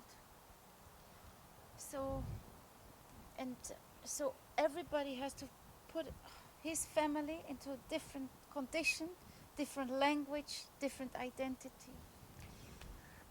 Not different identity, different conditions, different life, but the identity has to be the same. They have to you know, it's funny because I took a counseling course here in Barnet College, and we had to introduce ourselves. And I said, I could say I'm a teacher because I was teaching in the Michael Sobel Sinai School. I could say I'm a mother because I have, Kanena Hara, 8 children. I could say I'm a wife. But I said, if I want to just say one word, I say I'm a Jewess because that is the essence of what I hope I am. Wonderful. So can we go to your essence? Can you describe your wisdom as a female Jew living in 2020? My wisdom isn't no wisdom is people's wisdom could change. That's my philosophy. But the Torah never changed. It has to be word by word. If there's one dot missing, it's not kosher. It's not correct.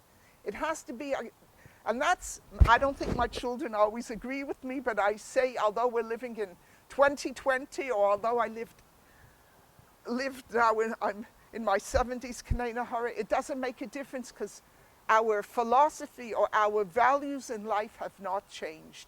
Unfortunately today, values in life have changed, and if we look around at all our neighbors, we could respect them and we could live with them, but the most important thing is to keep your values, and I think they respect you for that.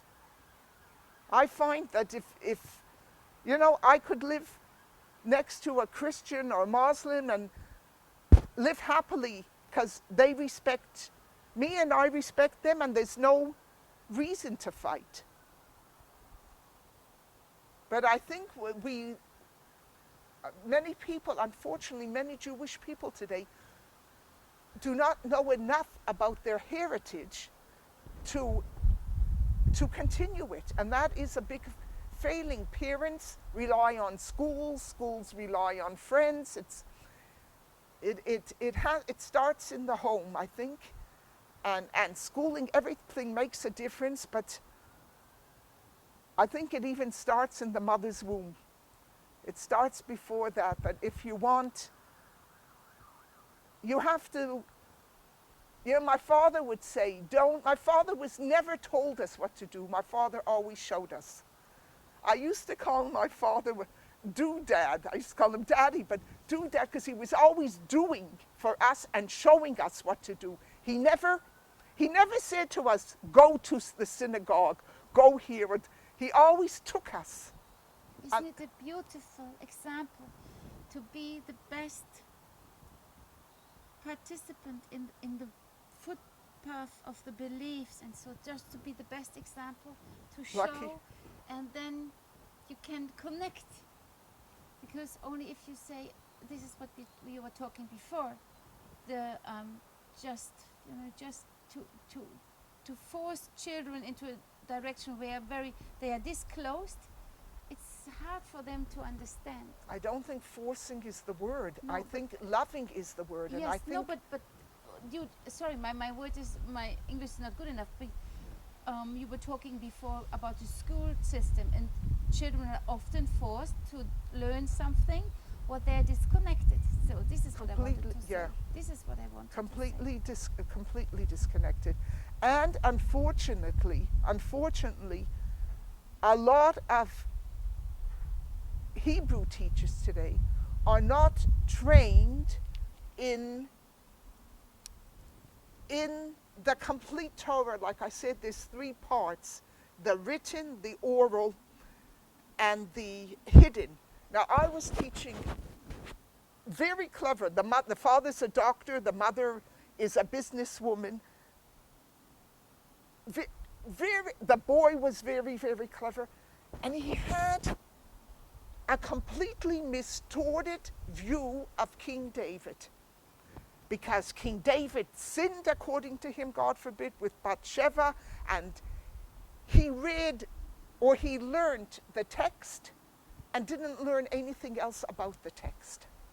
And it gives you such a wrong view of who the Jewish leaders were. The Jewish leaders did not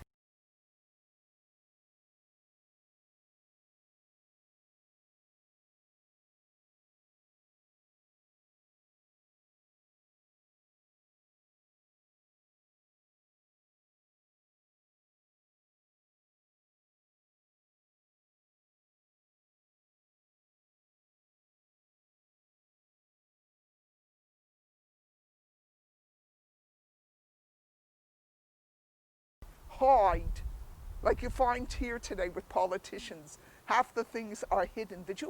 In the Torah, we read the complete story of Moses. We read the complete story in the prophets about King David. And if you just read one section without interpretations, without understanding it, you don't get a picture. And the pictures that the youth get today are so distorted, are so wrong, that you can't blame the youth for talking the way they do, because they don't know what they're saying. They never heard a different version. Can we go on? This interests me because I'm coming from this with the German heritage and the German passport now.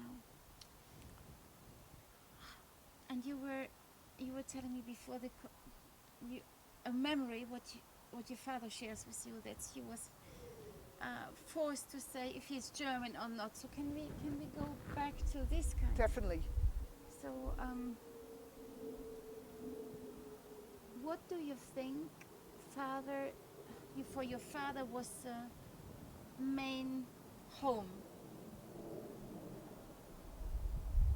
I think my father's main home was his home, was the synagogue, was St. Annestrasse or Sophiastrasse. Not anymore, but on the front door in Sophiastrasse, there was a sentence in Hebrew. I never saw it, but I heard about it from my father. Everyone is welcome here. And I think St. Annestrasse, where my father was brought up and my father prayed, that was his home. So he didn't lose his home, he could take it with him. Although he went to the Katharineum and went on to get a BA in Berlin University and an MA, it didn't change my father's looks on his home, on what Judaism meant to him, because that was the single and the only force that kept him going. So wonderful. If he can, who can say, no, to build up this kind of, I think it's statement of hope. It's a place where everybody is respected.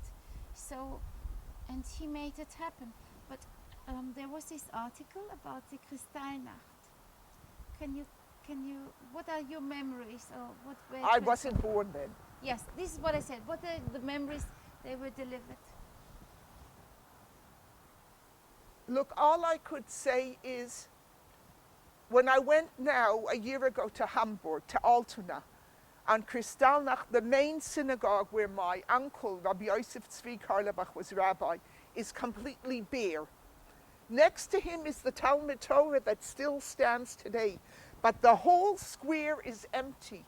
And there were pictures of him, and it made an impression with me that so far there's no one to rebuild what he did there. He was a captain that did not leave his ship.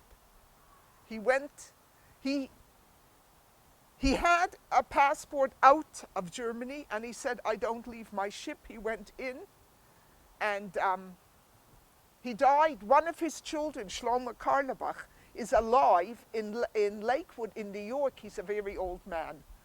But I think the impression I had about Kristallnacht is when I went to Hamburg and I saw what they destroyed and the pictures, and I think it strengthens my belief that it's our duty to rebuild. And thank God we have the bricks, the capability, the knowledge to rebuild, because they couldn't destroy the essence of a Jew. They could destroy the synagogue, but not the Jewish essence, not the Jewish soul. We say, Am Yisrael Chai, Israel will live. It's a promise that God gave us.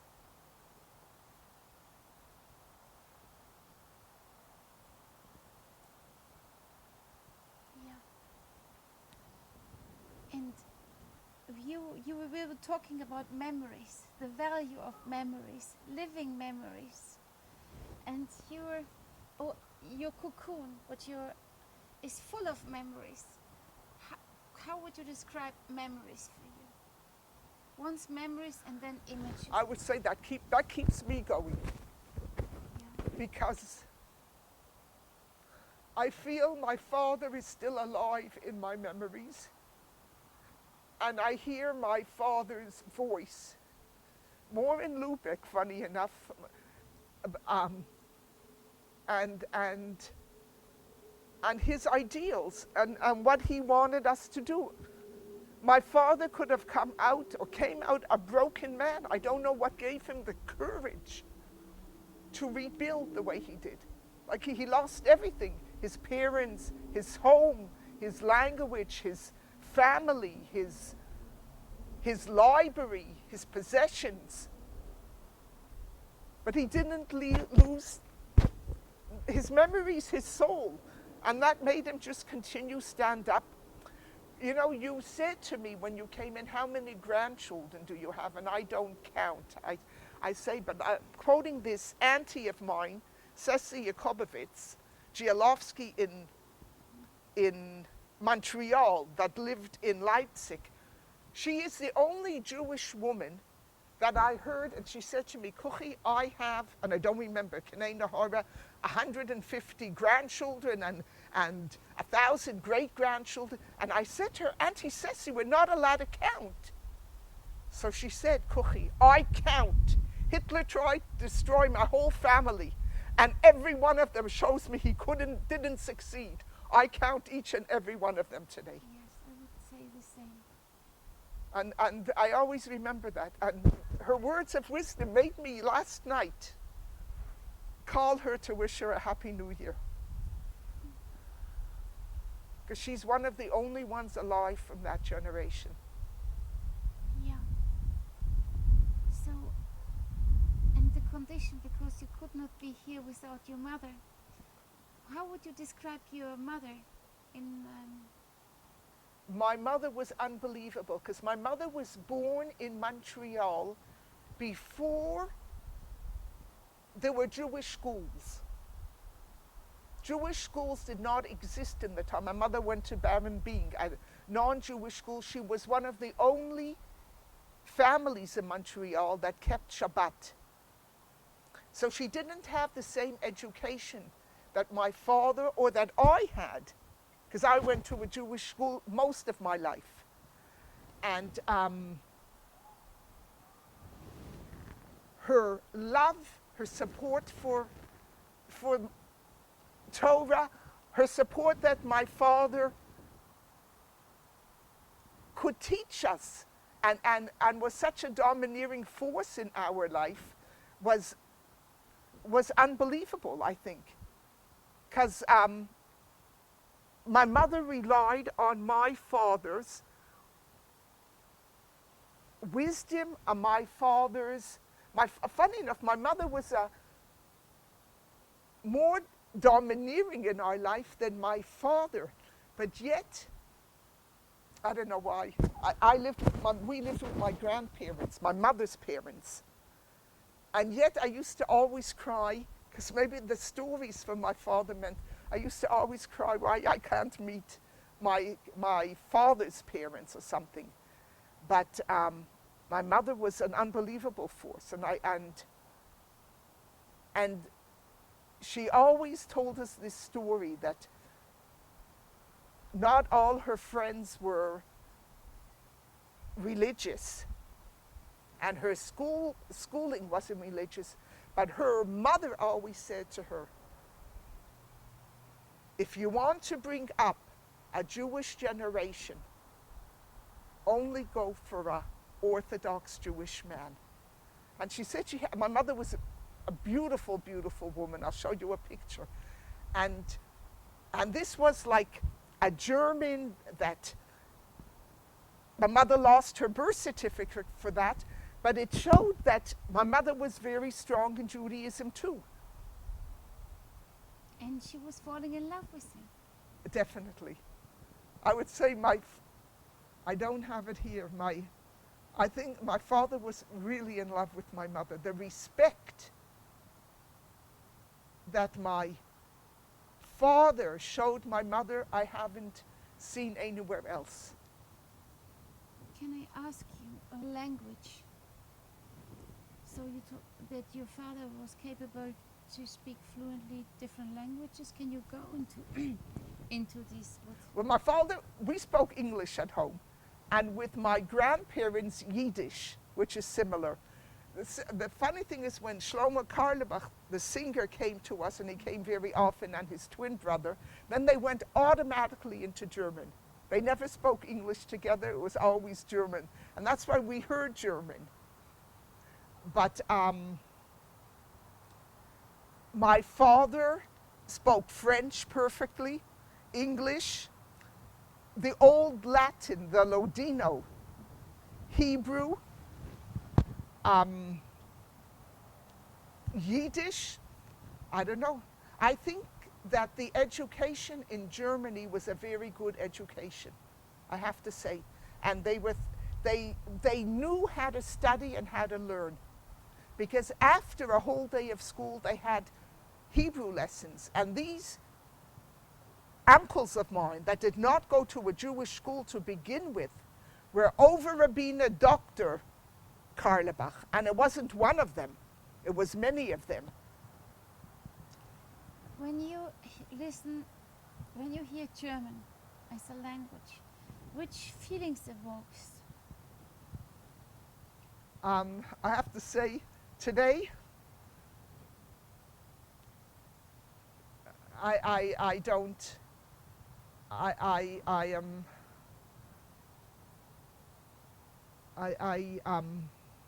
look, when I go back to Lübeck, I love it, but Germany as itself, there's too much blood there. I would say, like, I would keep away. I wouldn't, it killed my family, and it's too close to me. Maybe my children or my grandchildren, my great-grandchildren wouldn't feel the way I do, but like I say, if my father didn't have this upbringing and this strength, I don't know. I don't know if you know, we were taught just to continue, but it's not my position to forget and to forgive. Yeah. That's the way I feel. I feel, you know, there's a flag on Sophia Strasse 10. If you go there, there's a flag that says, hier wordt gewoond. Stolperstein. Yeah, It's a Stolperstein. and gemortert. Gemordet. This is why I wanted to make is there a distinction in between Germany as a nation and German as a language? Because it evokes with your feelings, your memories of you speaking your father. So this is why, and you're, as I'm very interested in philosophy and the power in words and the identity. So here, Yeah, it's difficult to Yes. answer because yeah, I felt in Hamburg, in the airport, that there was still a lot of anti-Semitism when I went back. I felt it even from the people working there, like not from passengers or something, but from the people in the airport. I felt it. Maybe, I don't know. I don't know. I'm too. Listen, I'm my father's daughter, and my grandparents were killed. So you're asking me a very difficult question. I can understand this totally. Don't get me wrong. I have difficulties as well with how difficult it is.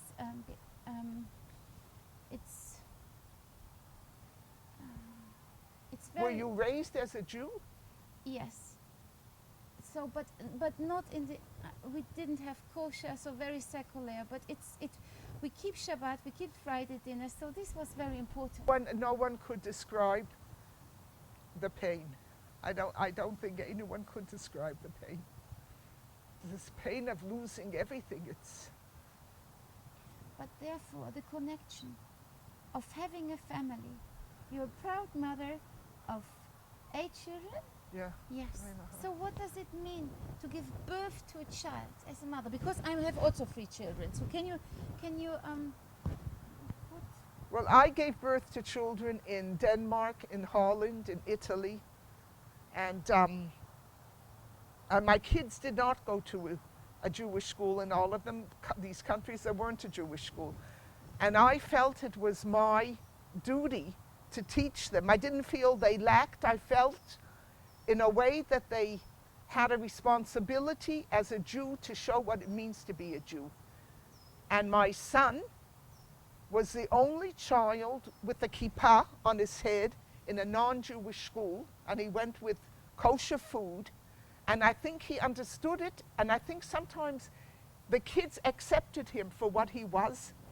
And I find it in a way easier sometimes than when you go to a Jewish school and you say to them, well, I keep this and not this, or I do this, and it's very hard to understand why there's so many differences between Jews. Sometimes it's easier for them to be with non-Jews and know that they're different. Saying that, I'll never understand. My kids in Holland, I lived in Holland, in Rotterdam and Amsterdam, and I had no TV. And they all knew about Zwarte Piet. That was like Santa Claus, and all about Xmas. I still don't know where they picked up so much About the culture, about their. about the culture and the different lives. But the best thing was that they knew it, and they knew it's not their culture and it's not their life. And they knew to be happy with what they had. Not to say, I'm missing something because I don't have what they have. And thank God I'm proud of all my children today. And I'm sure that they are so proud what you offer them, what you give them each day. This is. Sometimes they don't like it with their mother, with what they would say old-fashioned views. You know what I mean? No, but it's not old-fashioned. It depends to who. What is? Can you describe the word old-fashioned?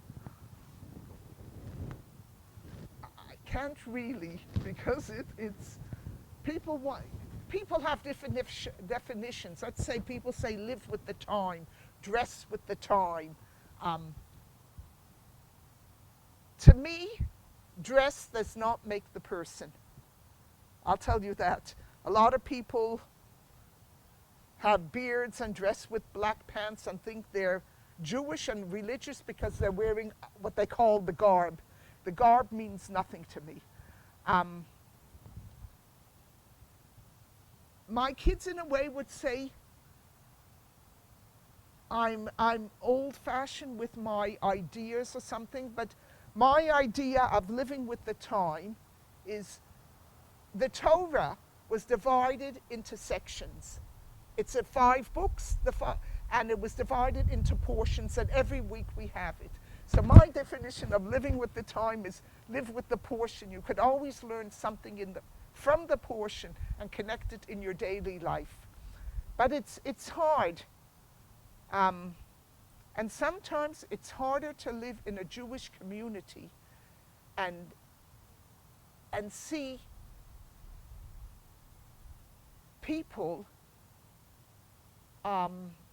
following different views or different cultures, and my kid says, why am I different? Why aren't I, why can't I do this? You know, it's hard. Definitely hard. That's why I found, in a way, it easier to bring up my children in a country where they were not surrounded by so many Jews than here, where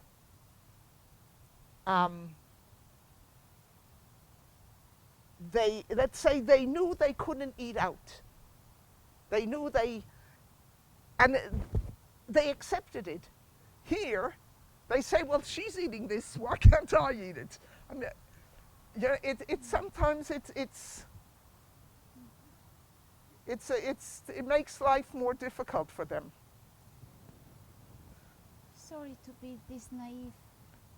I never knew anything else, but we did not have 2 sinks and 2 things. We did not have that privilege. We were very poor. We had 2 plastic bowls that we would put in the sink, and we would wash the different dishes. But I think it's a way of life, and my father explained it to me that there are different types of laws. You have laws that you could understand, mishpatim. You have ritual laws that you keep because of things that happened, our history, like Passover, we were taken out of Egypt. And we have laws that are impossible to understand because we're not God. And therefore, you just have to accept it because it's for our best. And not to eat kosher or to eat meat and milk together will harm the soul in our body, will harm our body. And that is my belief. And therefore, I can't give you an answer, and I don't want an answer, because my belief is that God knows what's best for us, and whatever God does is for our best. And it's impossible to understand everything, and therefore, who am I to try to figure out, God's reasoning? Thank you. No, it's the most beautiful answer, because it gives you also the direction to be as close as possible to the belief, but also to yourself. Yeah. And I think when you talked before at your old-fashioned, I think you're super young.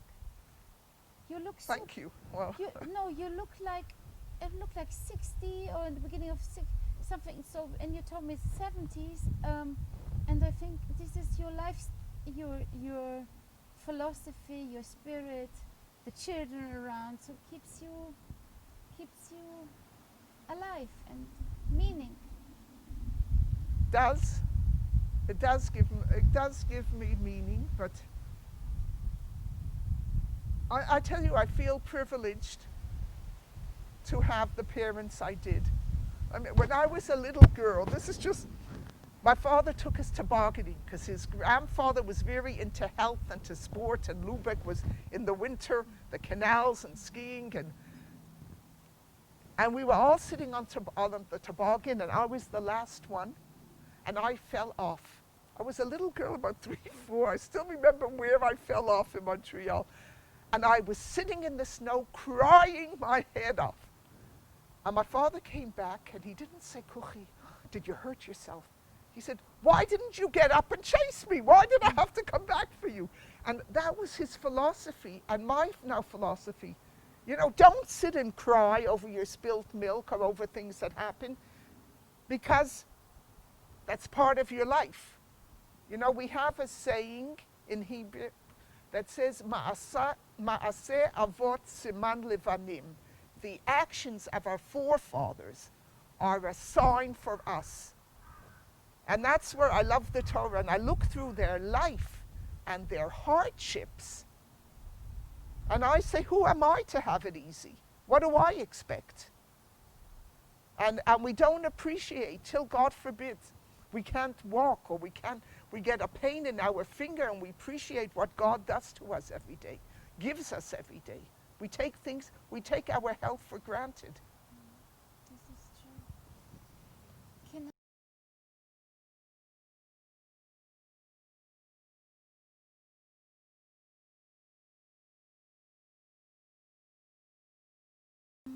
which passports do you have?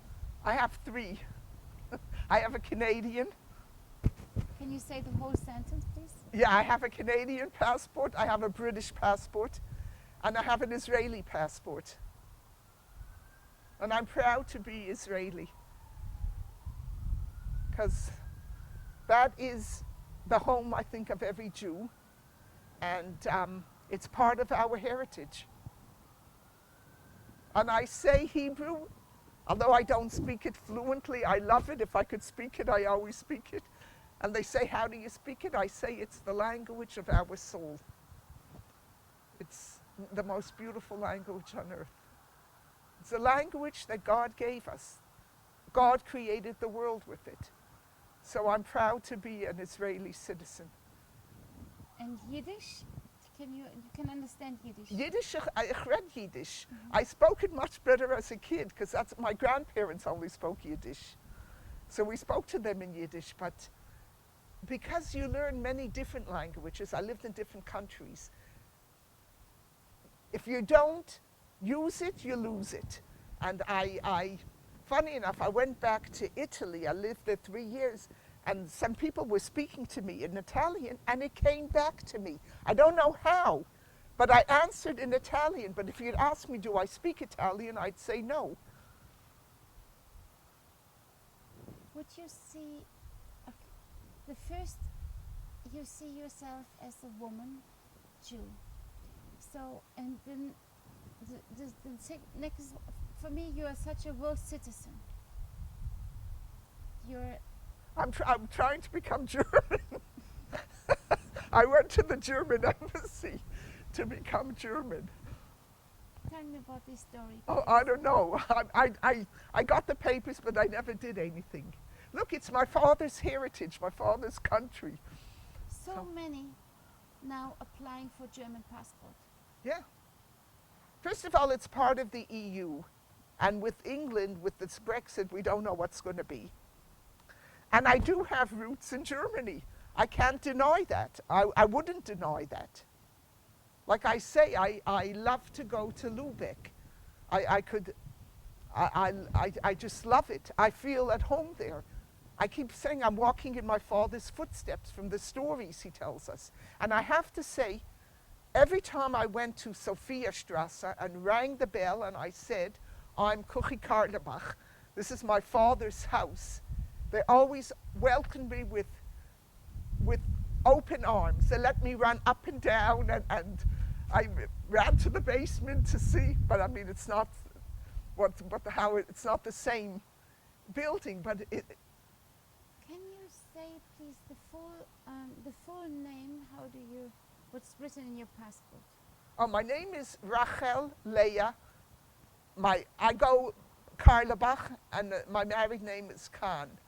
I go by the name too, Karlebach, but not officially. I'm very proud of my name, Karlebach. The only reason I don't change it is because I feel that I want to have the name that my children have. I gave birth to them. I raised them.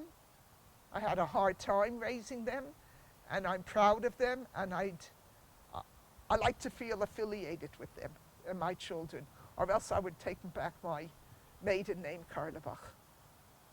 But you were telling that your name is Rachel? My name is Rachel. My mother called me Ruchi. Ruchi, and my sister couldn't say Ruchi, and she said Kuchi. And my whole family calls me Kuchi. And I love that name because that connects me to my family. My sister my brothers wouldn't think of calling me Rachel or Ruchi. My parents didn't.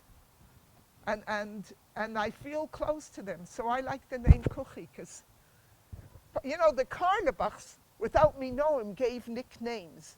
My brother, who's named after the chief rabbi of Cologne, Emmanuel Shulam Menachem Karlebach, when he came home from the hospital, I said to my mother, "You're not going to call him Emmanuel Shulam Menachem Karlebach, the little kid."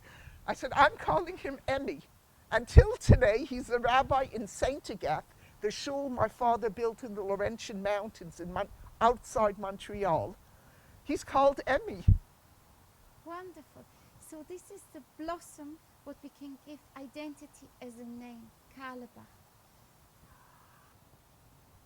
Maybe we can, and I don't want to take too much time, but maybe, do you remember the song, what your famous uncle sang? He wrote for sang you? many. So, yes, can you open a song? Can you, like a song, can you sing? Just start a refrain or whatever you want, or just something where it starts? I tell you, all his songs are famous and beautiful. I don't think he has one song that, according to I know. my father, we could trace our roots back to King David. And I think that songs, poetry, writing comes from those roots, teaching or something. And I don't think there's one song that you could say, because Yes. he was unbelievable. Maybe his most famous song is Am Yisrael Chai. Am Yisrael, Am Yisrael, Am Yisrael Chai. That is, But you told in the beginning that he dedicates you a song. yeah. This one. Oh, I don't remember. I only remember the story. He dedicated the story. I remember that story so well because his roots are my roots. And it tells us how, you know, how the St. Anna Strasse became. Because before that, there wasn't a real synagogue. There were many different buildings, like with a shul in it. If you look in the history of Lubeck, you would find it. Wonderful. I will do this. Yeah, but the story meant a lot for me, and it means a lot that even Hitler couldn't destroy his synagogue. It's like part of heaven, his soul went into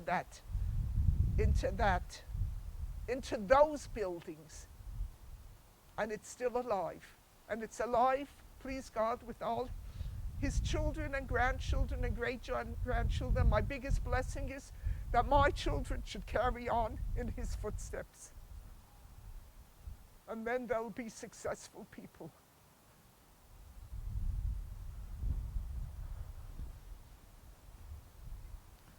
Amen.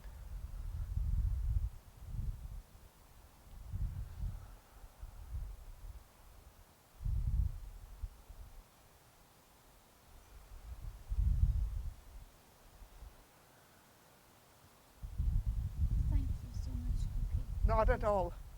This was such a, it goes straight to my heart. Thank you for. Come after Corona, we can give. But you could definitely look him up.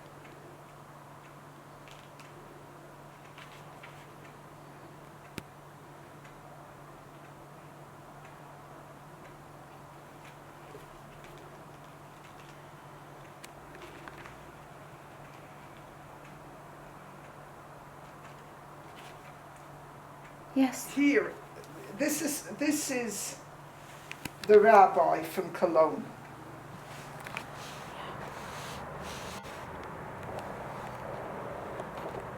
Yeah.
know from you is this kind of celebrating the present, or what does it mean to you to live in the now? Well, living in now. I am very much aware that the past, I can spend so much time dwelling in my past and family past, but I have no control now over that.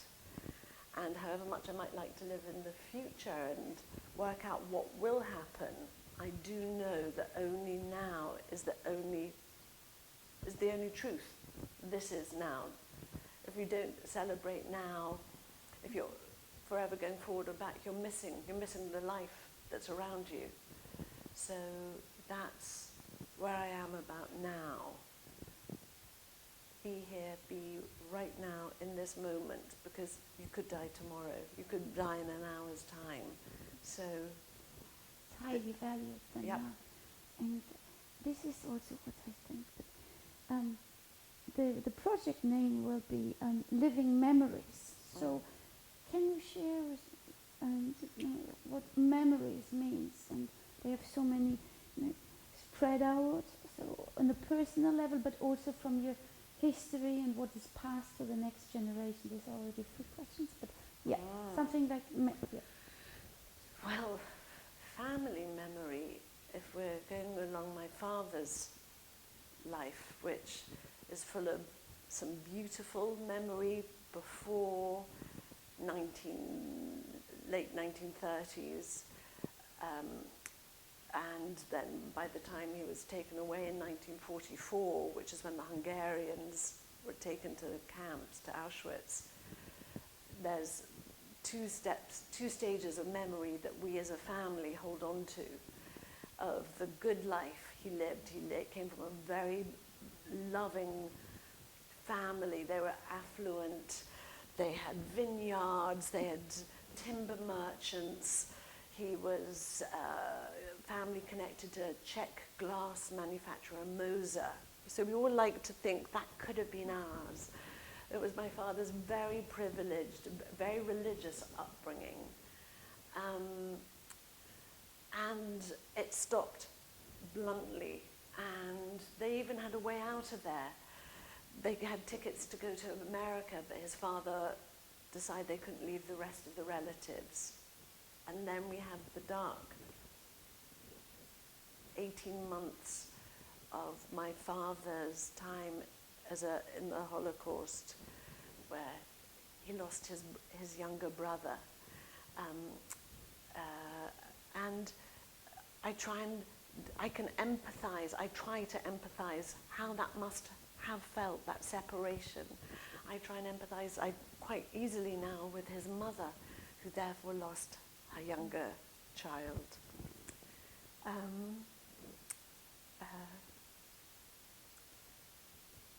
And my father survived. it's also a role model, because he survived and he lives on. And he has so much more to give you. And this is what you learned. Well, he survived and he Yes. lived life. He had so much within him. You know, he was not a straightforward man. However much I thought he was, that's my physical father. He had a lot of dark inside him, but which we were unaware of growing up. He wanted to have a living family. He had met my beautiful mother and 4 children with her. And we had a family, we had life. And he managed to craft it. He also had to negotiate his shadows that were going on for him, that he couldn't talk to us mostly, he couldn't really talk to us about. I think he had to navigate an awful lot. But to us he felt like a real human. And he was a very tactile, affectionate father, very loving. So he taught me about life. He very much believed in giving to your children with a warm hand. Don't wait to die to give, to be generous to your children. And I know some of that has very much passed on to how me and my siblings have raised our children. I don't know if I'm going off No, piste no, it's now. wonderful because I have heard the same. No, not the same, but the memories what your father drops out of his beautiful mouth. You know the stories about the vineyard. So you create them in your own memories or your own vision. So, and they have a special perfume or so. And how important are these kind of memories you created without really knowing about the dimension? So it's all. Though, and I must say, so one of the ways of knowing about them is my older sister Naomi made a documentary about where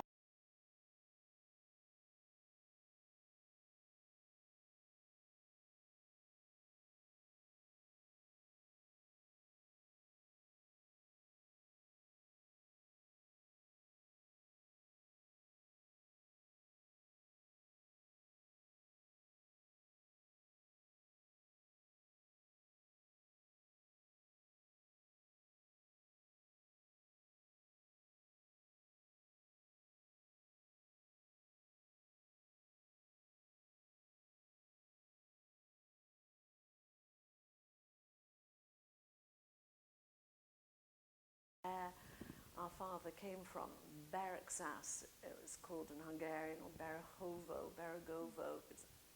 It was Czech, it was Hungary, Russia, and now it's the Ukraine, same town. But I worked with her on a documentary production, so I went back to actually see where my father came from. So I've got some visuals of it, and it was much more rurally beautiful than I had any idea. And his grand house that we'd heard about actually is quite modest from Western standards, but in that community it was a grand house. But to see his vineyards were breathtakingly beautiful in summer sun, and the sky and the rivers. So I can see poverty. There's a lot of poverty there, and there was a gypsy community nearby who were so generous to us, offering us little glasses of Slivovitz, but they live in absolute poverty. So it's a site I'd never seen before, and it was still communist in that when we visited. We had, I'm sure, people watching us. And the hotel, the Grand Hotel, wasn't very grand at all. But that was my father's town. That's our birthright. Is it also, would you go as far as to say, this is your father's town, but it's also your town somehow? It is rooted. Is that when you talk about the wine, or is it where you feel, is there a kind of place of home, the homeland? I think it probably is our homeland. It's more than my mother's homeland. London is my mother's homeland. She was born not far from here and has lived a whole life here, except when they went to live in America where I was born. But Beregszás is ours. It's my legacy. That is my place. That's where we come from. And I guess it also, though, depends who I talk to. Am I Hungarian? Am I Czech? I'm never Ukrainian, but I'm part Czech or part Hungarian. It's part of I'm sorry to come back, but Get me back on no. board. I wanted to link into this because Hannah Arendt, she was stateless, or she has had the complexity, and I don't know if you know, but the Jewish community didn't like her at all, because how can she be, so emotionally neutral on the darkest period of the Nazis. And she said, no, I'm not neutral at all. I cannot love a nation. I can love a space. I can love the people, but not a real, no country. So No, I mean, I understand that. But I mean, there am I saying I'm partially Hungarian or Czech. Ultimately, I am Jewish. That is my first thing. I'm a Jew first. I'm a woman second. interestingly, I don't know if the feminist movement approves of that, I could have been born anywhere. I so happen to be born in New York. I could have been born in London, in Czechoslovakia, in Hungary, but Israel, but I'm not, I'm a Jew, and I don't think Jews have a country. We are stateless. I don't identify with this country that I've grown up in, England. I've got an American passport. I'm not really American. So yeah, I am stateless, but I am a Jew, and that's. I never knew I felt so strongly about being a Jew until I had to put something in order. It's wonderful.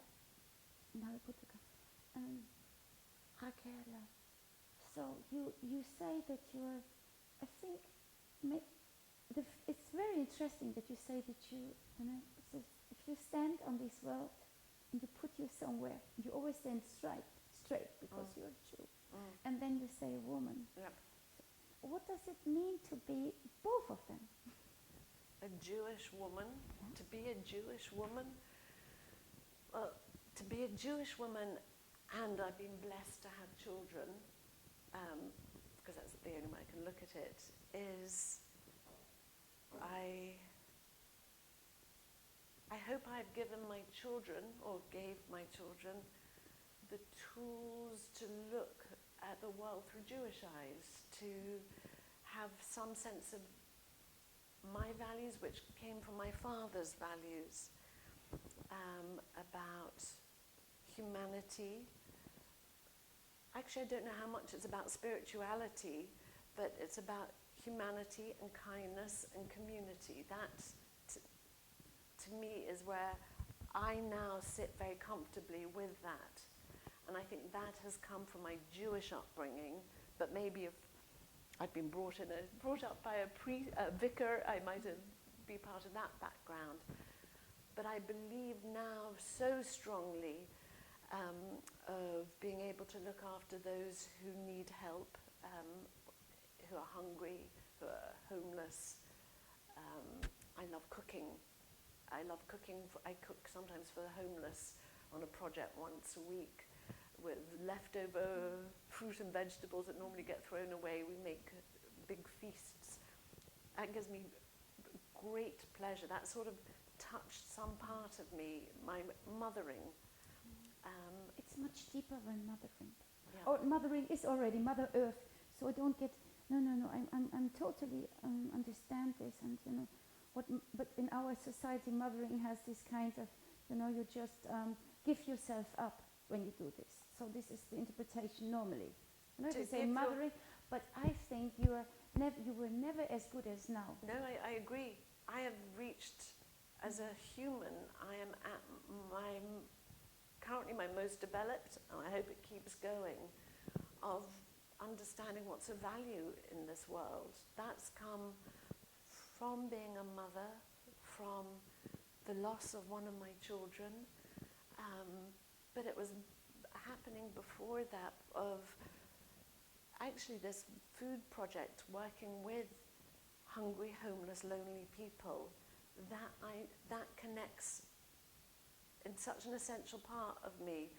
It's so much better than trying to be cool, working with documentaries and filmmakers, Yes, which I yes. spent so many years in that world. This is what's of value to me now. Not to say it's for other people, those might be the most essential. I have to, sorry, I'm so attached to your words because they come from my heart as well. And I think food, you mentioned this, is deeper than food because it goes through your stomach. And you can feed your hunger for life. And if you can, and food is always a freedom. Yes, interesting. If you have food constantly, you never ask. But if you don't have it, it's a part of freedom where everything begins. And never underestimate your powership is once, but the connections. And I think this is for me the best part in Jewish is this kind of thinking of the tolerance and the to give up. But a lot of them, of course, they need money. You know, they send money and then it's this. But if you deal on the eye level with these Yep. homeless people, it changes you forever. Yep. And Something about food Yeah. is at the start of coronavirus, when all of a sudden there was the possibility of no toilet paper and lack of food supply, I got into some survivor headspace, and I started getting as much food as I can, and we almost had a secret larder here, and I stocked up in my son, who no longer is alive, in his bedroom. We've got soup cans and vegetable cans and fruit cans and pastas. What if we are going to be back in the space of my father, or how do we survive? And then I went to my mother's apartment and stocked her freezer full of food and her larder. So I wanted her and I wanted my siblings to know that there's some food for them. If we all run out of frozen broccoli, they can have something nutritious. Because ultimately that to me is what's important, is that people have something nutritious. And that then started me on a daily basis going to my local greengrocer and going to get their leftover bruised fruit and veg that they normally throw away. And we started a food bank at one of the schools so that anyone in the local community has access, even if it's a bruised pear, or so, if somebody needs, they can have it. maybe this pandemic, it gives you kind of still stand. The whole world was standing still. But at the same time, what you did, what you have to face was so much sharper than a still stand. It was, sometimes, we have all. But to come out and then you see, oh, there's a purpose. Somebody gave Yep. you a purpose. Yep. And then to create a new mission and a new vision, and to feel, I think this is what we all need. Well, we all need purpose. We need a purpose. I mean, I think Freud who said you need love and purpose. Or if he didn't say it, he should have said it, or he said something similar to that. But I sort of do feel I do have a purpose. And it has become much sharper since the start of coronavirus. I wasn't going to stay locked down in my flat in these four walls. So off I went on my bike and gave food to whoever needed it and got food in wherever I could get it. And I feel a bit like a cowboy sometimes, going out in my wagon distributing fruit and veg to whoever needs it. And I go to a patisserie called Gales once a week and get their leftover fruit and veg with 5 other women. We have a night a week. Each person goes, and you work out where you take that to, which homeless person or which homeless shelter do you take it to. And I enjoy it. Wonderful. Wonderful. We were talking about words. Words. Yes. Mm. And you are the woman of the words. Mm. But Yes. it takes a long while to find those words sometimes. I find it, when I write, it takes, to craft a sentence, you can whack it down. Some people, I'm sure, have such a gift to be able to just write with poetry. And I'm not a poet, but I can rejig a sentence to make it as best I think it can be. Though also I'd love to see somebody else try writing that sentence and see how they would put it. But it takes a long time to work with words, to get the best that I am able to get from them, to get my best choice of words. But one second. Mhm. Do you think that words matter the most? It most matter compared to Political speeches. connect. Political speeches, or if you think about nowadays, and the long tale of Jewish history, and how the Torah was written, and the words how your father formulates history, spirit. So, and the transcription maybe of the memories, what you have, what he passed to you as the children, and now you pass over in the oral speaking, but you choose, as I understand you, so the journalistic way to write it down. Well, interestingly, in fact, all four, me and my three other siblings, we all work with words in different ways,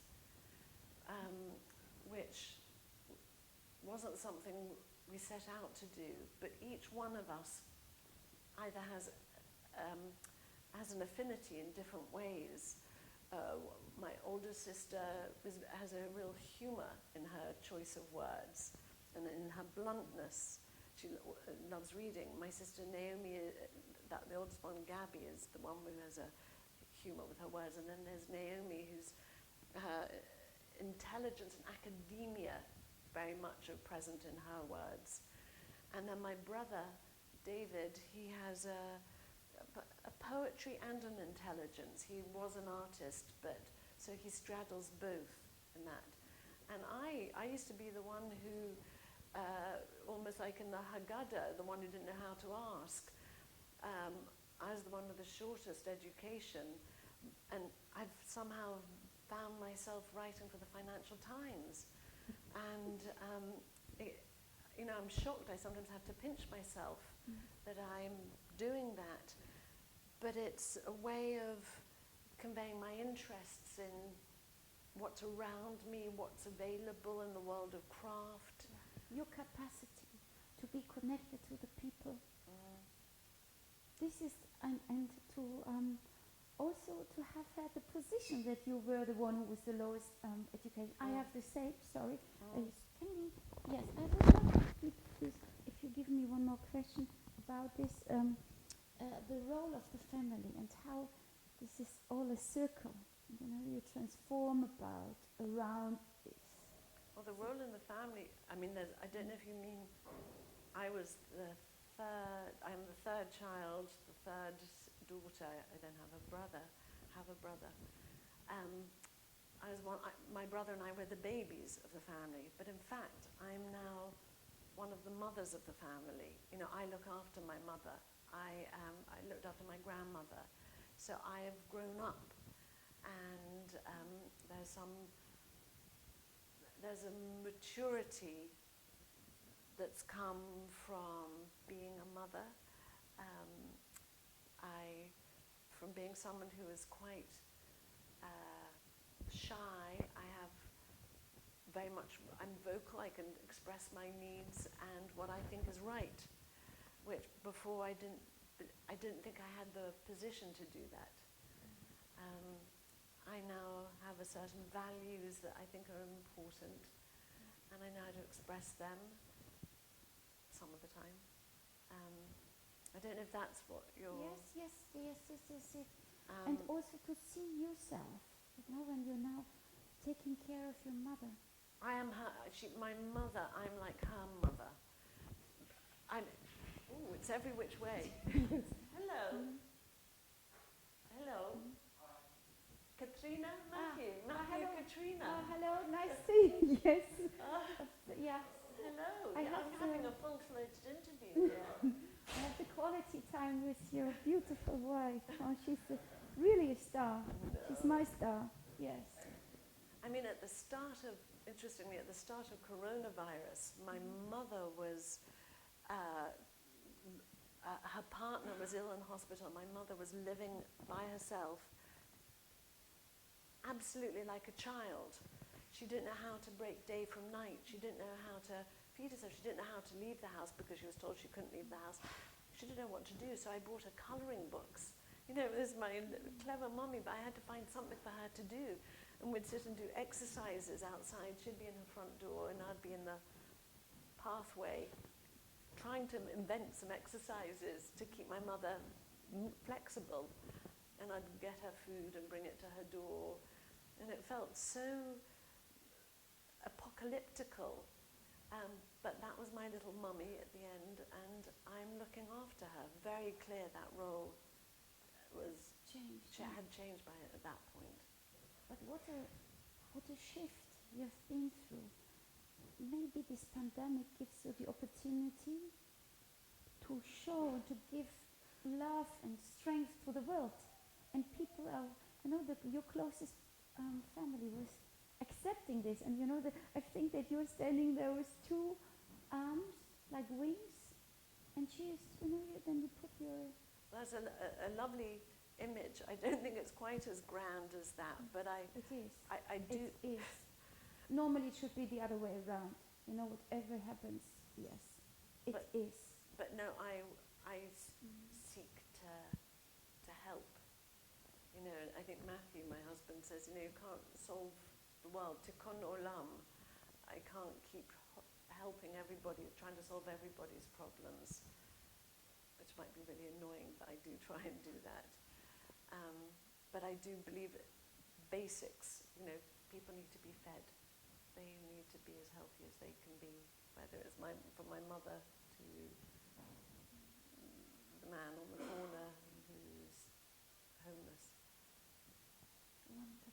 So one more. Can I ask you about this is the pandemic, and I think that there will be not the old normality coming back. It will not slip into this. But if you think about the political circumstances we are living in, and you're living here with an American passport and facing Brexit, does it have an emotional impact? I'm so stressed out over. Politically, it feels such an ugly.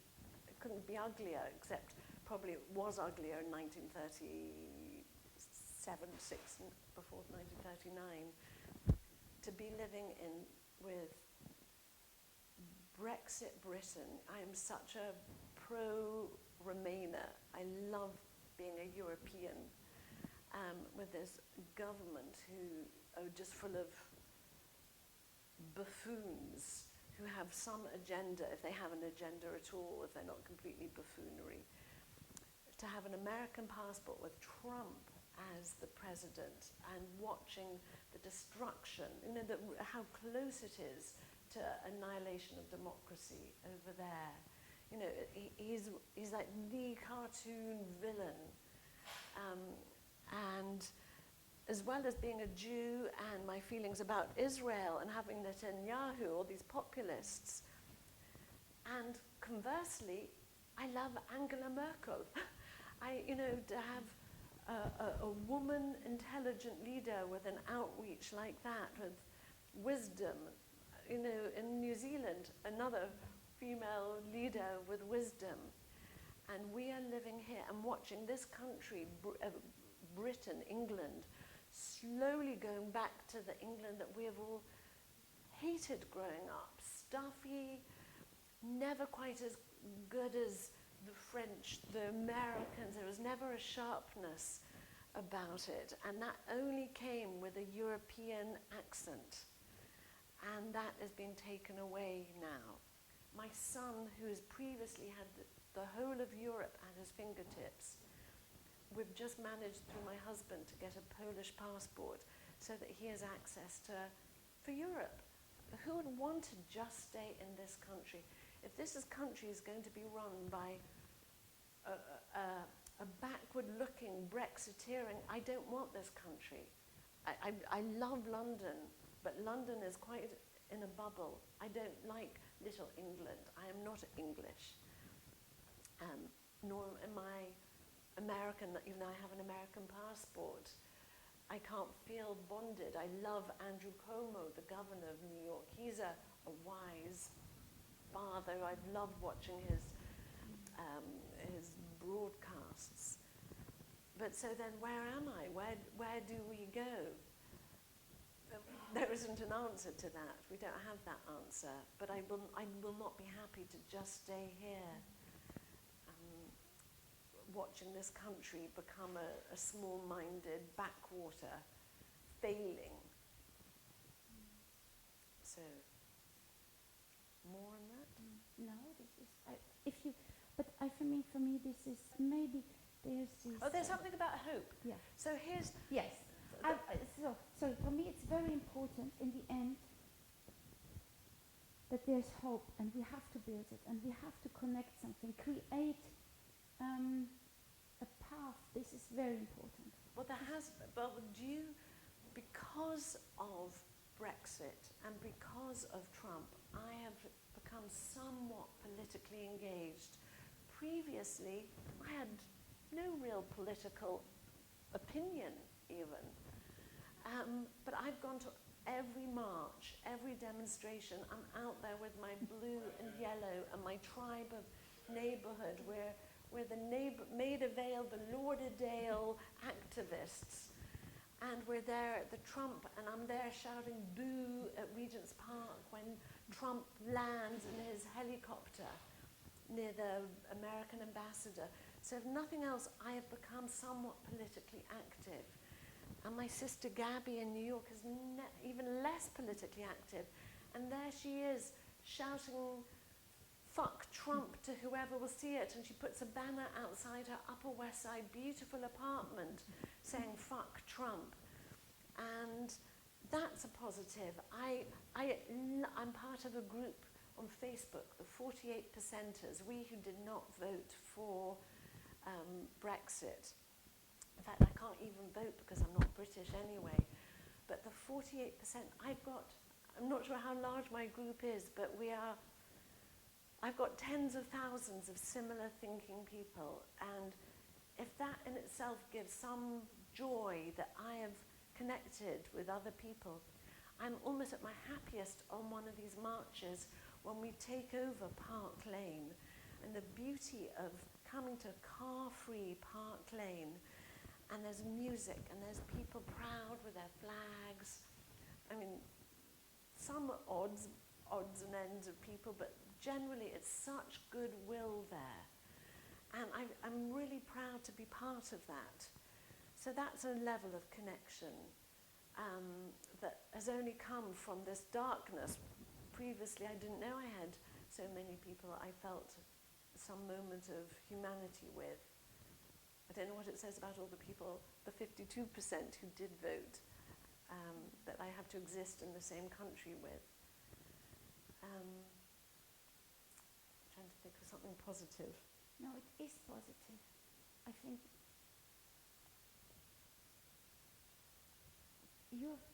you're finding a new meaning of life.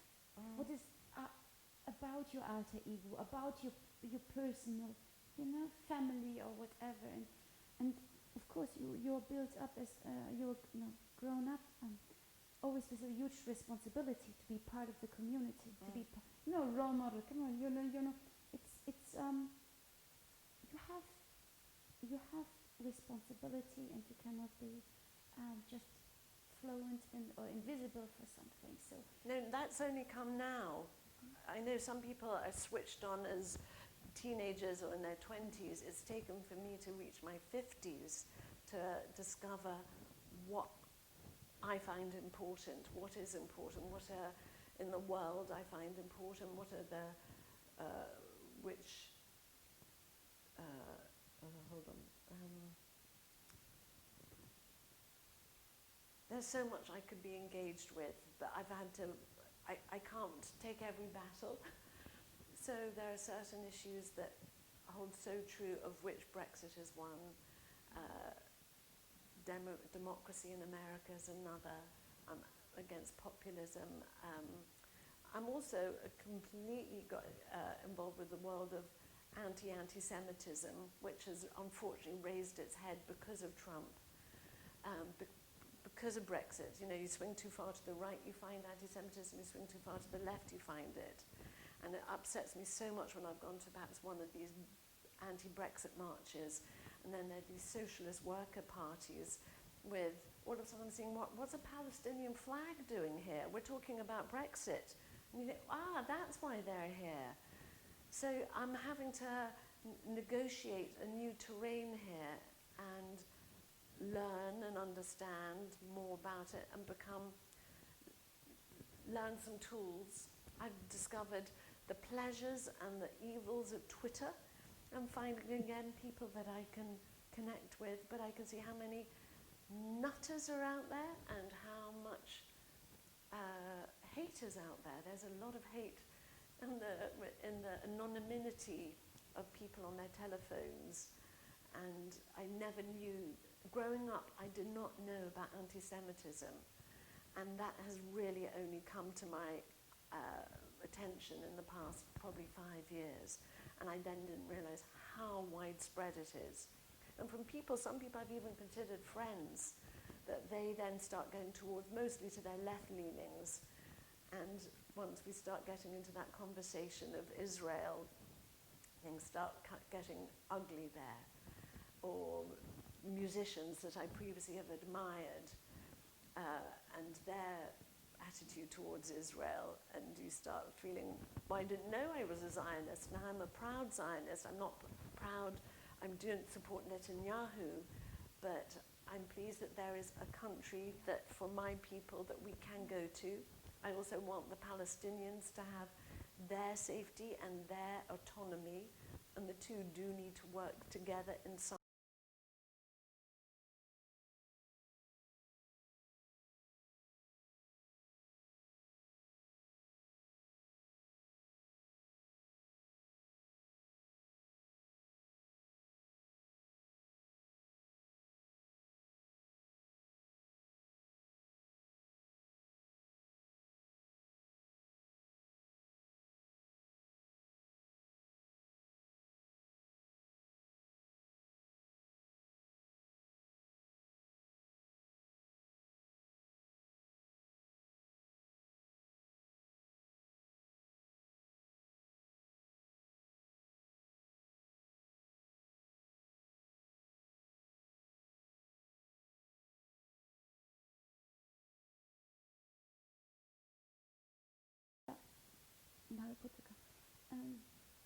Raquel, so you say that you're, I think, it's very interesting that you say that you know, it says if you stand on this world and you put you somewhere, you always stand straight because you're a Jew. And then you say a woman. Yep. So what does it mean to be both of them? A Jewish woman, to be a Jewish woman, to be a Jewish woman, and I've been blessed to have children, because that's the only way I can look at it, is I hope I've given my children, or gave my children, the tools to look at the world through Jewish eyes, to have some sense of my values, which came from my father's values, about humanity. Actually, I don't know how much it's about spirituality, but it's about humanity and kindness and community. That, to me, is where I now sit very comfortably with that. And I think that has come from my Jewish upbringing, but maybe if I'd been brought up by a vicar, I might have been part of that background. But I believe now so strongly of being able to look after those who need help, who are hungry, who are homeless. I love cooking. I cook sometimes for the homeless on a project once a week with leftover fruit and vegetables that normally get thrown away. We make big feasts. That gives me great pleasure. That sort of touched some part of me, my mothering. It's much deeper than mothering. Yeah. Or mothering is already Mother Earth, so I don't get. No. I'm totally understand this, and you know, but in our society, mothering has this kind of, you know, you just give yourself up when you do this. So this is the interpretation normally. You know, they say mothering, but I think you were never as good as now. No, I agree. I have reached, as a human, I am at currently my most developed, and I hope it keeps going, of understanding what's of value in this world. That's come from being a mother, from the loss of one of my children, but it was happening before that, of actually this food project working with hungry, homeless, lonely people, that connects in such an essential part of me. It's so much better than trying to be cool, working with documentaries and filmmakers, Yes, which I yes. spent so many years in that world. This is what's of value to me now. Not to say it's for other people, those might be the most essential. I have sorry, I'm so attached to your words because they come from my heart as well. And I think food, you mentioned this, is deeper than food because it goes through your stomach and you can feed your hunger for life. And if you can, and food is always a freedom. Yes, interesting. If you have food constantly, you never ask. But if you don't have it, it's a part of freedom where everything begins. And never underestimate your powership is once, but the connections. And I think this is for me the best part in Jewish is this kind of thinking of the tolerance and the charity to give up. But a lot of them, of course, they need money. They send money and then it's this. But if you deal on the eye level with these homeless people, it changes you forever. Yep. And something about food is at the start of coronavirus, when all of a sudden there was the possibility of no toilet paper and lack of food supply, I got into some survivor headspace, and I started getting as much food as I can, and we almost had a secret larder here, and I stocked up. In my son, who no longer is alive, in his bedroom, we've got soup cans and vegetable cans and fruit cans and pastas. What if we are going to be back in the space of my father, or how do we survive? And then I went to my mother's apartment and stocked her freezer full of food and her larder. So I wanted her and I wanted my siblings to know that there's some food for them. If we all run out of frozen broccoli, they can have something nutritious. Because ultimately that to me is what's important, is that people have something nutritious. And that then started me on a daily basis going to my local greengrocer and going to get their leftover bruised fruit and veg that they normally throw away. And we started a food bank at one of the schools so that anyone in the local community has access, even if it's a bruised pear or one way. Presumably that's a two-state solution. But it has been shocking becoming aware of where the snake pits of hostility are.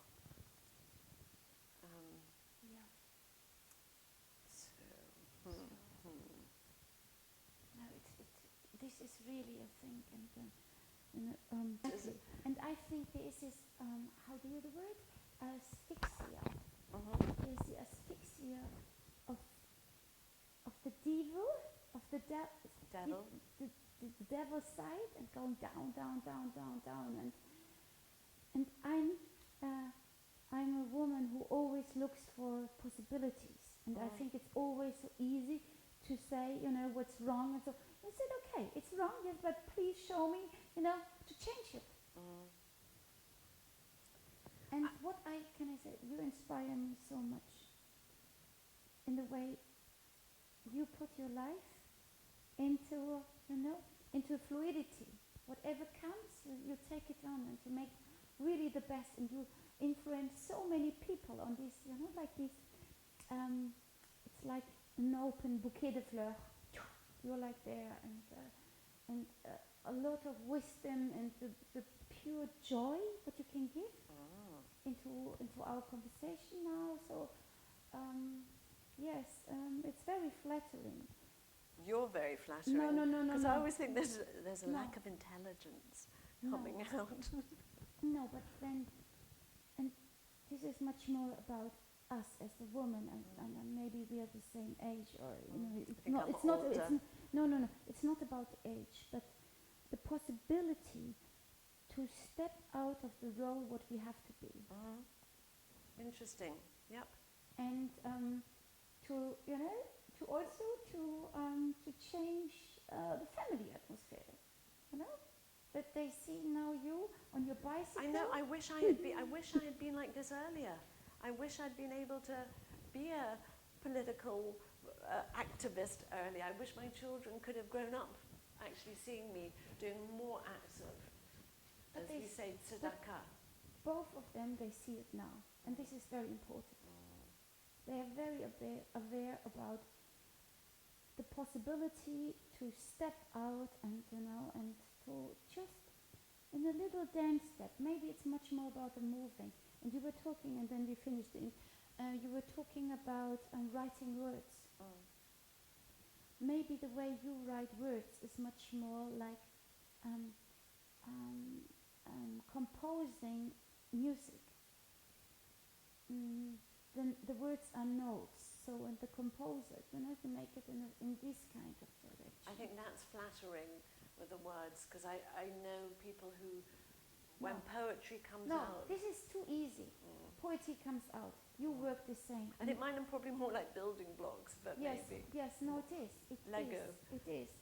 I think there's a huge cliche in these poets. It's a huge cliche to be an artist or a painter. This is so stupid. Sorry. The cliche of a painter is often true. You cannot discuss with him. He's just interested in this gesture, to be this alter ego and so on. It doesn't exist for me to be an artist nowadays. And maybe we are much more. I want to have the best reflection of myself for the world.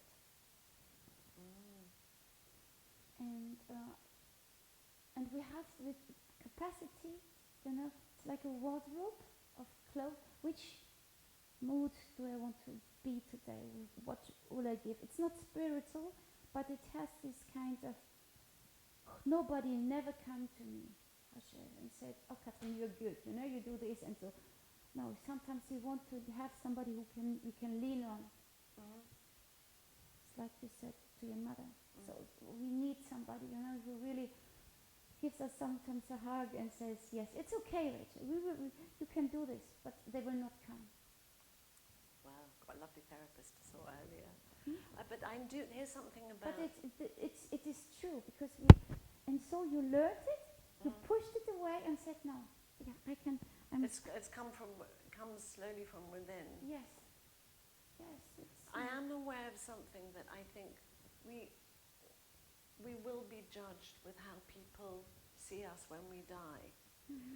And ultimately, you could say, oh, they were the fastest runner, or they painted a lovely painting. But I actually think, what a good person. If you can leave a legacy of how many people you have affected in a positive way, not a negative way, obviously, how you've helped people, to me that would be the greatest legacy. That for my kindness is ultimately, I think, what it's about. Yes, but I think the negative has to come one way. We have both sides in us all the time. This is something what we have to accept. I think we are male, female. This is the yin and the yang, and a lot of other philosophy in the Asian also gives in us the creator and the devoter. How do you call it? Devoter? Devoter? Yes. We have both Devotee. sides all the time in us. And this is all about to getting the right balance. And whatever negative is, in my way, it leads me forward. Interesting. That. So At least you're having to reject it. So in that no, reject. this is otherwise it is, it's like a wallpaper. It's like the constant smile. You cannot smile. No. Come on, the world is not for smile. It's a little bit like for me the American, another sunset, another sun. But if you have the sunsets all the time, it doesn't work. And it's allowed to be negative. It's allowed to be melancholy. It's allowed to be sad, because then the pureness of one real soft smile comes out, and then it doesn't have to be. And maybe you're having this huge role model in your family, and this was even higher. It was your father, so always the best, and you know this, and he was. But maybe it's also imagine that it was hard for him to be always the best. You know, the Roma, or sometimes you want. I think my father very much taught me that life isn't about being black or white. Yeah. I believe in the grey, and we have various family legacies from him, and I think the grey is actually a gift. I think life isn't about being binary, and from that I am grateful to my father, though it's been quite complicated. In the spectrum, if you say grey, I wouldn't pretend you're grey. You're so colorful. You have all the colors inside. And this is, you can be grey, and this is like, you know, it's like a river. But you are in the ocean, you have so much, it goes this tasty, you know, you have the salt, and then you're flying in, and you know, sometimes, yes, it's much more, you have colors inside. Well, at least it's somewhere between black and white. You know, if those are the two extremes, there's a whole space in between. No, but the joy of feeling alive, the joy what you get, for example, for these simple things. I mean, my biggest pleasure would be out cycling on a bike on a blue sky day, to just feel wind in hair, and that gives me the greatest pleasure. Yes. You know, perhaps if I'm cycling with either husband or son, but even by myself, that gives me an enormous amount of pleasure. Yes, yes. So this is Add a cup of coffee. And a cup of coffee. So thank you, Raquel.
Yes, this is what it's just your, yes.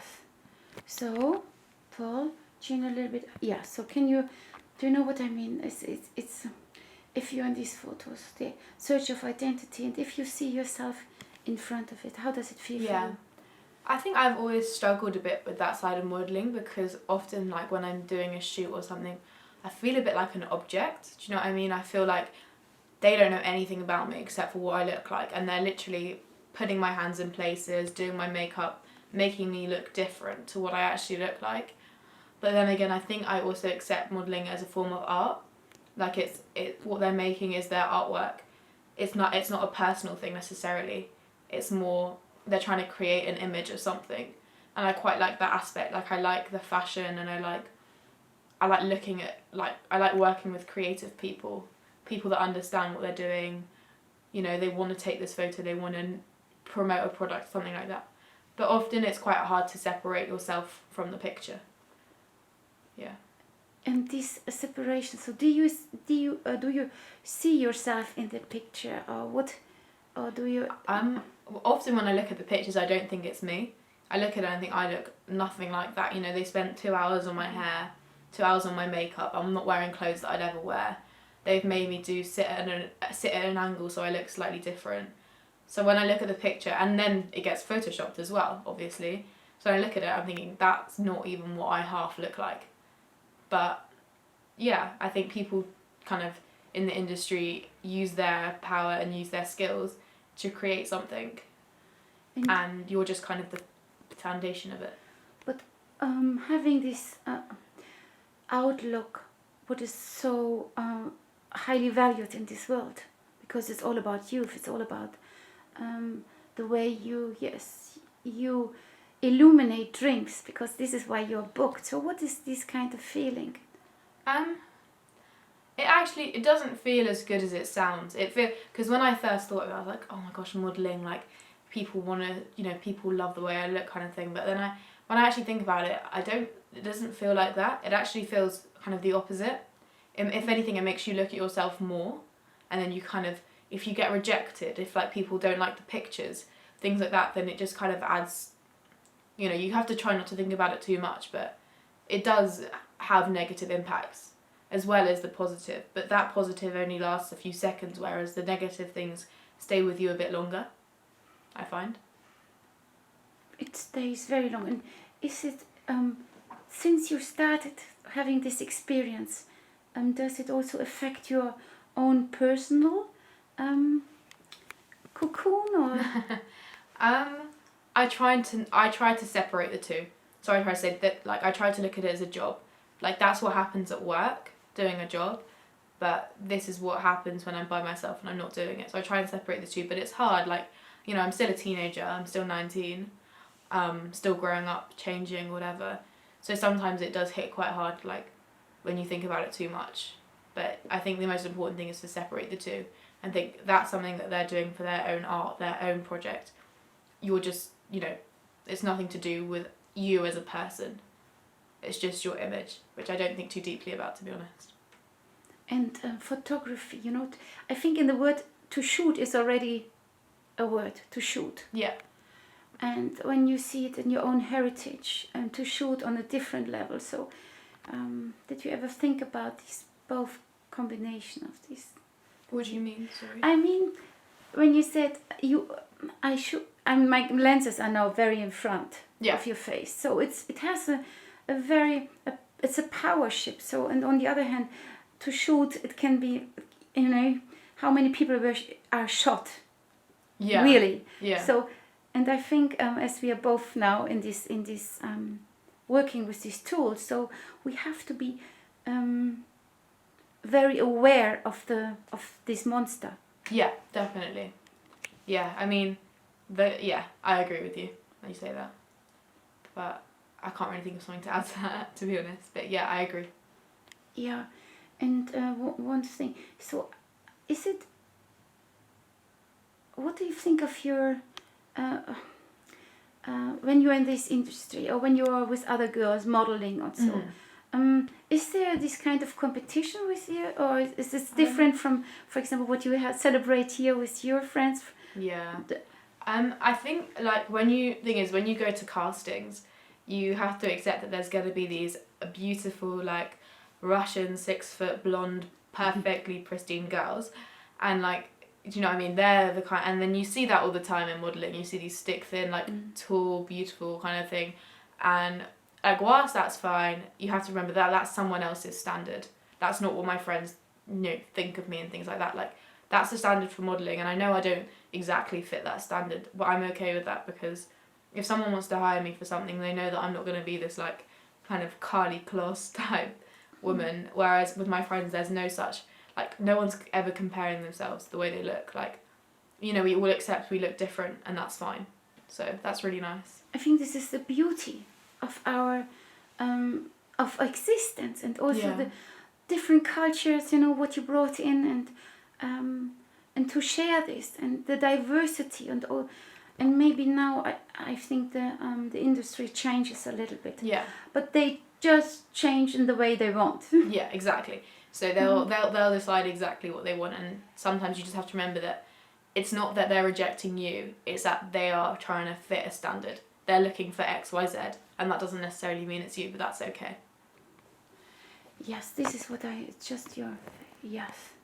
So, Paul, Jean, a little bit, yeah, so do you know what I mean? It's if you're in these photos, the search of identity, and if you see yourself in front of it, how does it feel for you?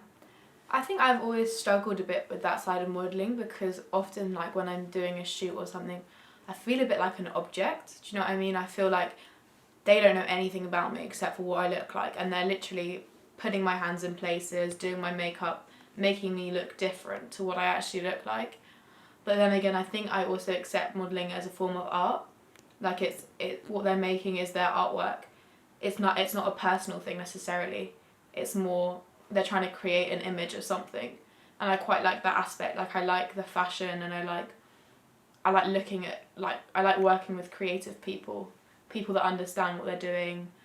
You know, they want to take this photo, they want to promote a product, something like that.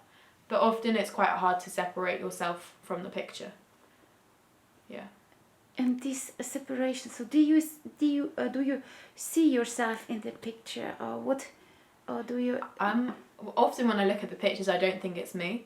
I look at it and I think I look nothing like that. You know, they spent 2 hours on my hair, 2 hours on my makeup. I'm not wearing clothes that I'd ever wear.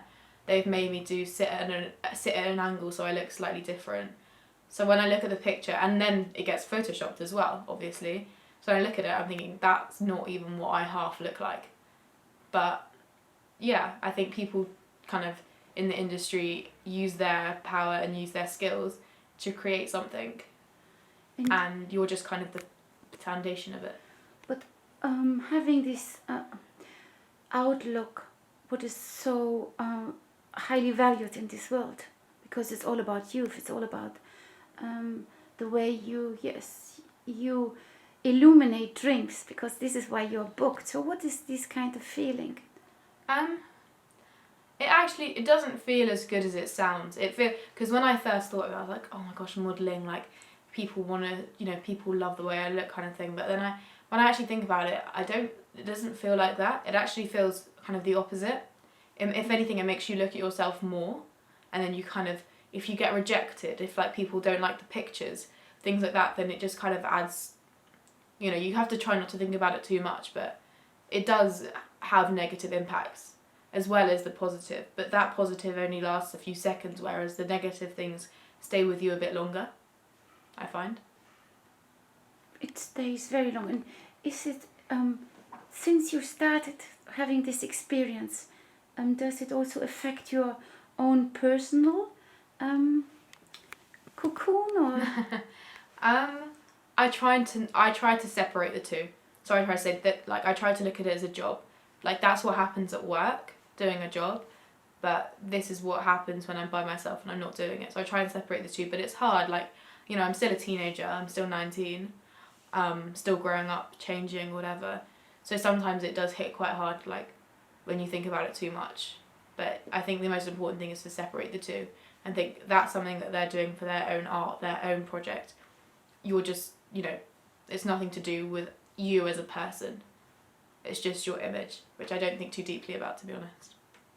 And photography, you know, I think in the word to shoot is already a word, to shoot. Yeah. And when you see it in your own heritage, and to shoot on a different level. So did you ever think about this both combination of these? What do you mean? Sorry. I mean, when you said I should, and my lenses are now very in front of your face, so it has a very it's a power ship. So, and on the other hand, to shoot, it can be, you know, how many people are shot. Yeah. Really. Yeah. So, and I think as we are both now in this working with these tools, so we have to be very aware of this monster. Yeah, definitely. Yeah, I mean, I agree with you when you say that. But I can't really think of something to add to that, to be honest. But yeah, I agree. Yeah, and one thing. So, is it? What do you think of your when you're in this industry, or when you are with other girls modeling or so? Is there this kind of competition with you, or is this different from, for example, what you celebrate here with your friends? Yeah. I think when you go to castings, you have to accept that there's going to be these beautiful Russian 6-foot blonde, perfectly pristine girls, and do you know what I mean? They're the kind, and then you see that all the time in modelling. You see these stick thin, tall, beautiful kind of thing, and whilst that's fine, you have to remember that that's someone else's standard. That's not what my friends think of me and things like that. That's the standard for modelling, and I know I don't exactly fit that standard, but I'm okay with that, because if someone wants to hire me for something, they know that I'm not going to be this kind of Carly Kloss type woman. Whereas with my friends, there's no such. No one's ever comparing themselves the way they look. We all accept we look different, and that's fine. So that's really nice. I think this is the beauty of our of existence, and also the different cultures. You know what you brought in, and to share this and the diversity and all. And maybe now I think the industry changes a little bit. Yeah. But they just change in the way they want. Yeah, exactly. So they'll decide exactly what they want, and sometimes you just have to remember that it's not that they're rejecting you, it's that they are trying to fit a standard. They're looking for X, Y, Z, and that doesn't necessarily mean it's you, but that's okay. Yes, this is what yes. So, Paul, change a little bit. Yeah, so do you know what I mean? It's if you're in these photos, the search of identity, and if you see yourself in front of it, how does it feel for you? I think I've always struggled a bit with that side of modelling, because often when I'm doing a shoot or something, I feel a bit like an object. Do you know what I mean? I feel like they don't know anything about me except for what I look like, and they're literally putting my hands in places, doing my makeup, making me look different to what I actually look like. But then again, I think I also accept modelling as a form of art. It's what they're making is their artwork. It's not a personal thing necessarily. It's more they're trying to create an image of something, and I quite like that aspect. I like the fashion, and I like looking at I like working with creative people that understand what they're doing. They want to take this photo, they want to promote a product, something like that. But often it's quite hard to separate yourself from the picture. Yeah. And this separation. So do you see yourself in the picture, or what? Or do you? Often when I look at the pictures, I don't think it's me. I look at it and I think I look nothing like that. They spent 2 hours on my hair, 2 hours on my makeup. I'm not wearing clothes that I'd ever wear. They've made me sit at an angle so I look slightly different. So when I look at the picture, and then it gets photoshopped as well, obviously. So when I look at it, I'm thinking that's not even what I half look like.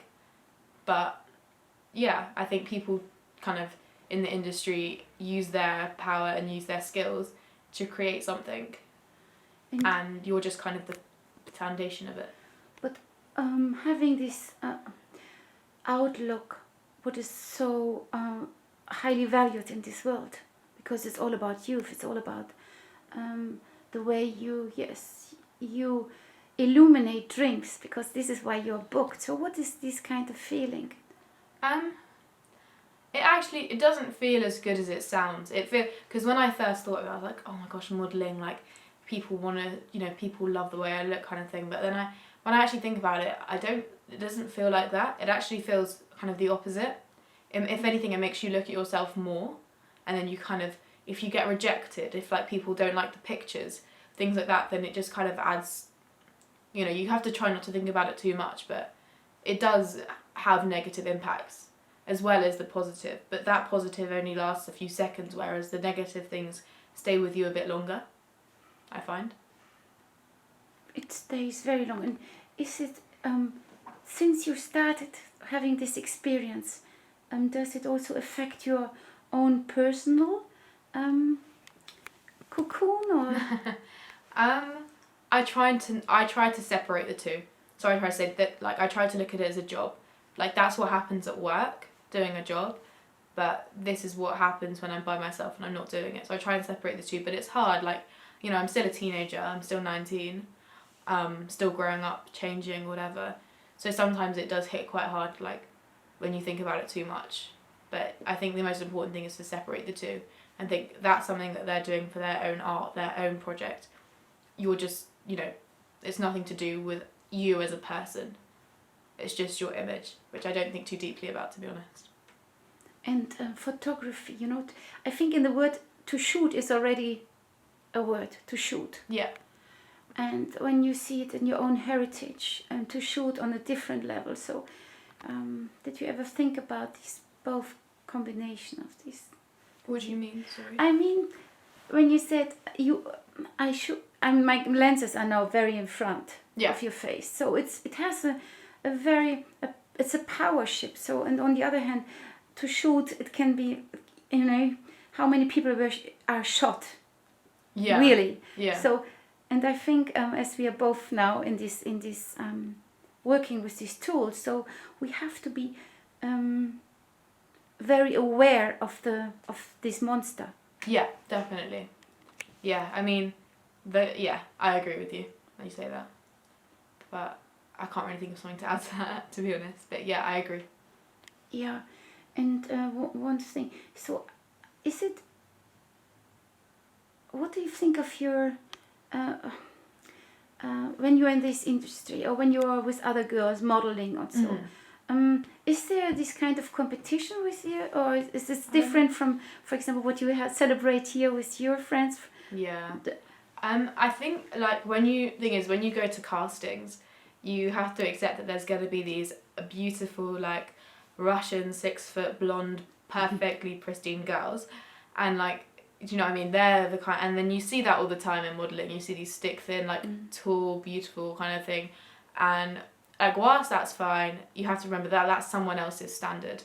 That's not what my friends, think of me and things like that. Like, that's the standard for modelling, and I know I don't exactly fit that standard, but I'm okay with that, because if someone wants to hire me for something, they know that I'm not going to be this, like, kind of Carly Kloss type woman, whereas with my friends there's no such, like, no one's ever comparing themselves to the way they look. Like, we all accept we look different, and that's fine.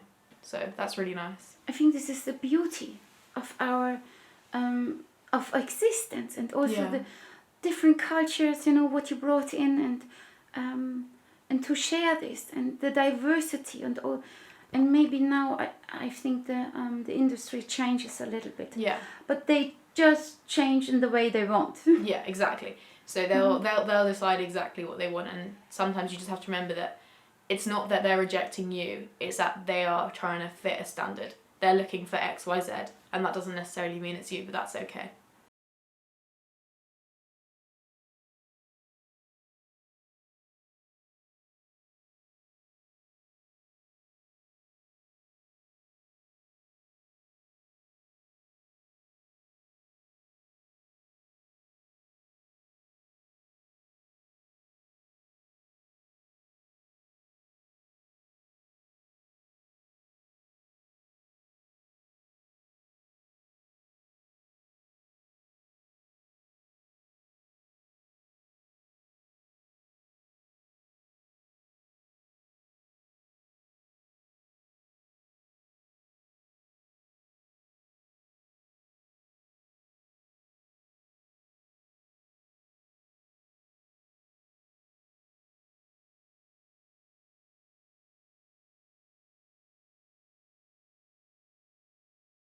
Yeah, she's much. I think she's the most beautiful. Yes, she is. Okay, can you, just, how do you feel to be connected to this world as a woman? Sean?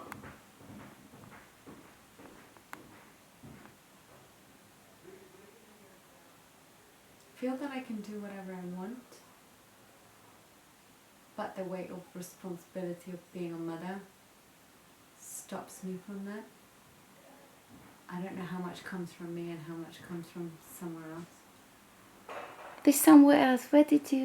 How do you would define this? Tradition, expectation, guilt, love. The question of tradition and guilt, can you classify this a little bit? But they are too loud. Go. All the family role models that I can relate to were mothers without compromise. I find that hard to achieve, or hard to feel that I'm achieving. And if you compare yourself, with this complexity in the now, where do you see yourself in this universe? Or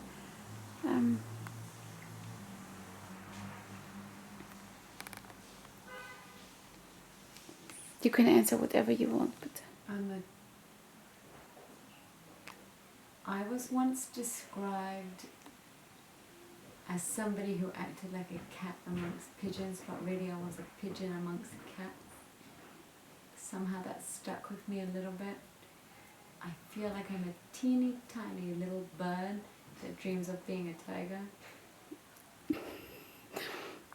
the combination of both of these, to have wings, and at the same time you can, you're the fastest animal on the planet, so where do you run to? I'm a homebody. I like to be with my children all the time and know where they are all the time. But I dream of being alone, and I don't know where that would be.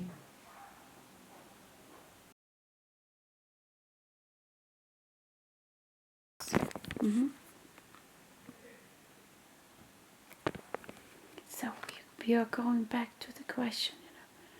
Just imagine yourself in the beginning of March, and then the situation was totally changed because there was this anxiety in the air, something like this.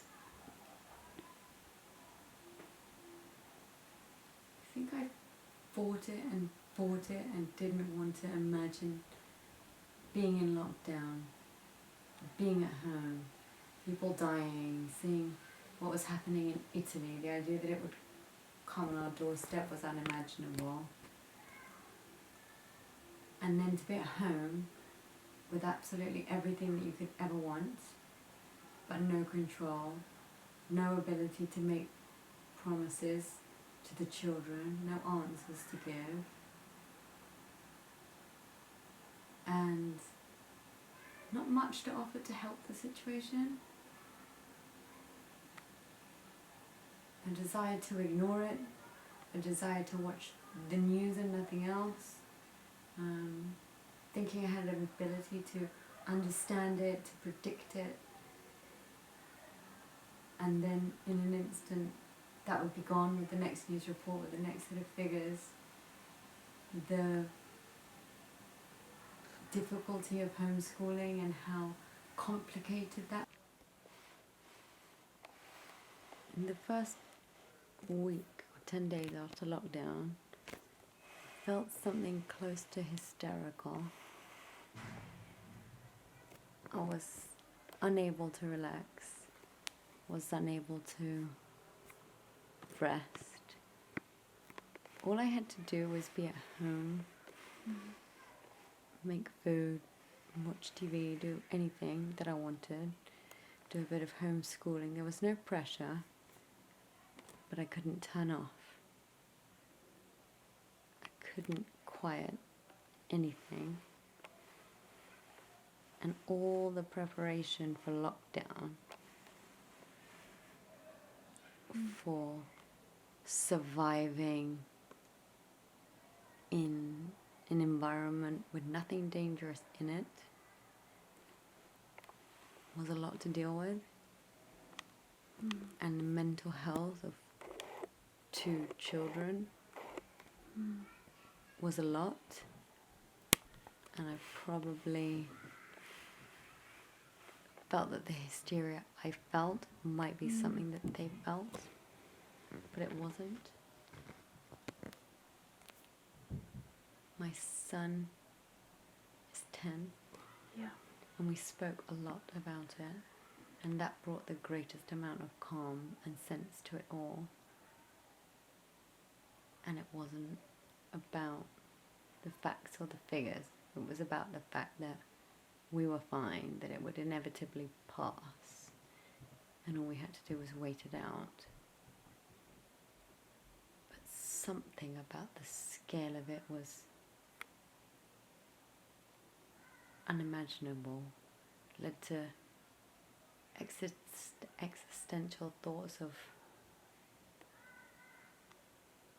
being out of control, even though everything really was exactly the same. And then slowly, that went, and it became routine, normal, and some things got relaxed, and some things got more formalized, and routine came in, and then routine got abandoned and came back again, and practices became easier. And then we just started to wait for news as to when things would lift.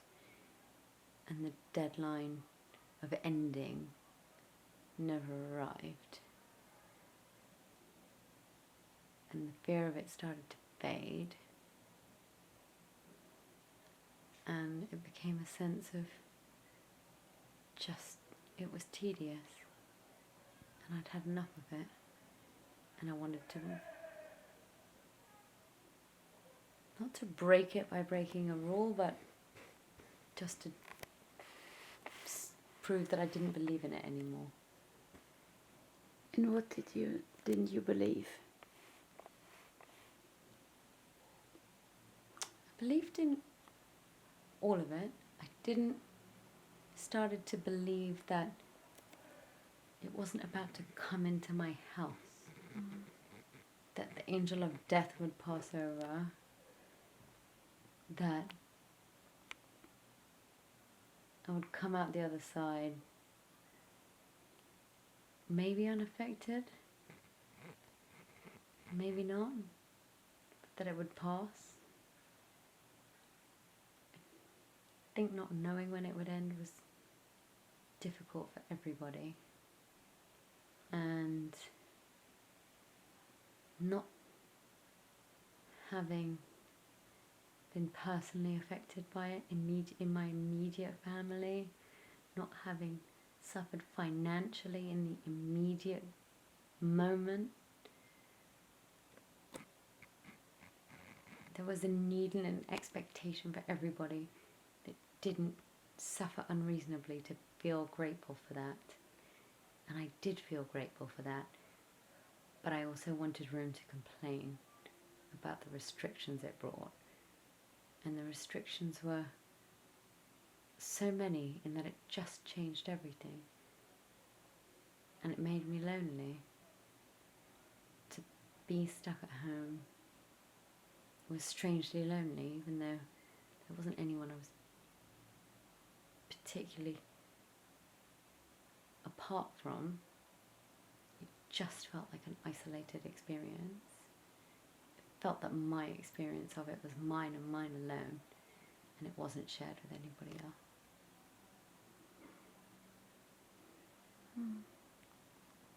These kind of restrictions, what you say, it's just a human touch.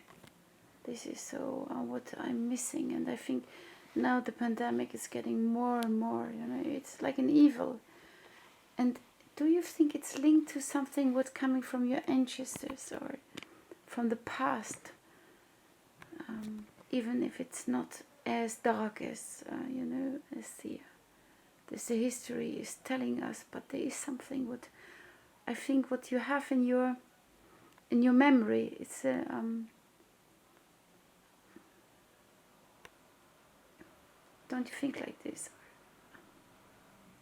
Do you know what I say? There's something on your shoulders. There's a lot of pressure. It's a lot of pressure. It's a lot of pressure to There's be mm, satisfied, to be uncomplaining, to be sensible, to get on with it, and to be giving and to find time for others, those that are suffering more. And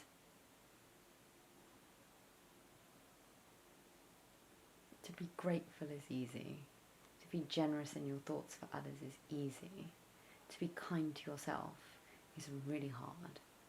To say, I'm doing well enough. I'm doing a good enough job. I'm providing well enough. I'm coping well enough. I'm doing enough. I'm uncomplaining enough. That's hard. And the lockdown brought that sense to everybody. Even those that were completely alone had to sit in judgment at how well they were coping and how nice their home was and how resourceful and innovative they were and how much time they spent reaching out to other people. Everyone needed to sit and look at themselves for an incredibly long amount of time. And it wasn't a helpful exercise to do that whilst surrounded by stress and no endpoint.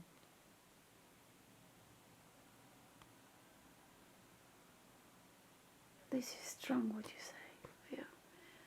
I have a question. Are you were fearful also about your parents? You know, they are the most vulnerable. What we talk about in you know, from the point of age, but also the departure. You know that they are young as butterflies and the responsibility. But I think you feel so much more responsible to your parents and also to your children, and who looks after you. You know, sometimes we need this. I think I was mindful not to patronise my parents in the pandemic. And I said to them very early on, whatever decisions you make about what you will and won't do and what you're comfortable with, I'll support that. You just need to let me know. Maybe that was me making life easier for myself, but I was very conscious that pandemic would not start the beginning of me seeing them as elderly, because I don't. And I was determined that that shouldn't mark that change for me. Maybe I needed to also think of them as my parents still there for me. But equally I was determined that the pandemic age limit of 60, which then changed to 70, which my mother was on the cusp of, and my father was 70, I didn't want that limit, that line that had been drawn in the sand, to become their new way of seeing themselves or my new way of seeing them, because it didn't factor into my definition of them. Yes, and also the past. The past is kissing the present and the future. So, can I ask you something once more? So, about you know, you're one of the most strongest women I know, the most beautiful one, Georgina, and the way you treat the world and your children and the family and, you know, everybody around. So, what do you think the impact is about all, you know, to be also a Jewish woman? Is it the kind what you think it makes you the strongest? Is it the part of your identity, or is it more than this? Every Jewish person can say that their family survived a lot. Whether their family history is in the Holocaust, in the pogroms, in any part of history, their family survived a lot. And all the women are strong. All the women that have borne children, that have suffered not having children, that have led whatever life. Every woman born to a Jewish mother feels a line that goes back forever, and I feel that the expectation to continue that line holds me up. Doesn't hold me back, doesn't make me feel like I could fail against the benchmark. It feels that it's a root that holds me up, and I will maintain that line with a great deal of pride. The tradition of being part of a people that have survived so much is something that gives me a great deal of strength, and something that is nothing to do with religion. Religion is the smallest part of my Jewish identity. It's maybe the longest serving part of it, the most traceable element. But the Jew in my DNA and in my personal identity is simply a line of people that have carried on and survived and never been.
Well, just a guy. Just came here to make a living, I guess. And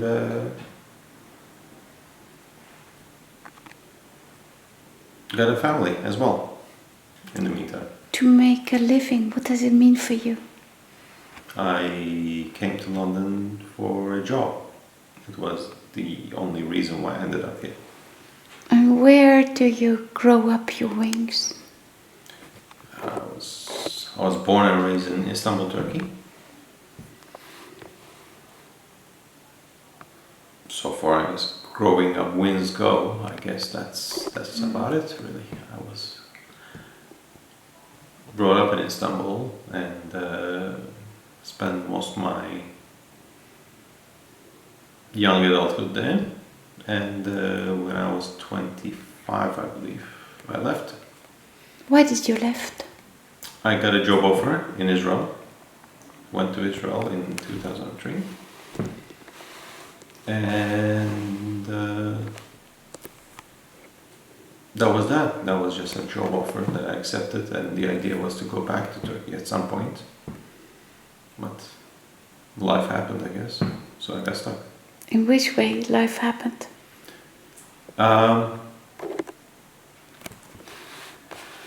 2003, I was offered to go to Europe with the company because going back to Turkey with the company wasn't happening after all that happened in the world. So I ended up in London, started working here. Then I met my wife and stayed here. And you were talking about first. Can you describe Turkey for you, or Istanbul? Or can you give me some spicy memories, or how?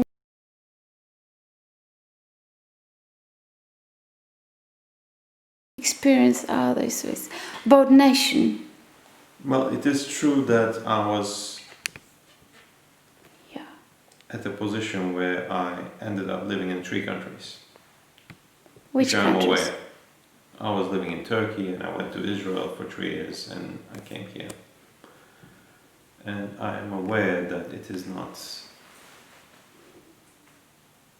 the experience of a ordinary person. Maybe not me. I mean, at this day and age, it's more and more maybe, but it's not the majority, to say the least, that has done this. That's lived in different countries, but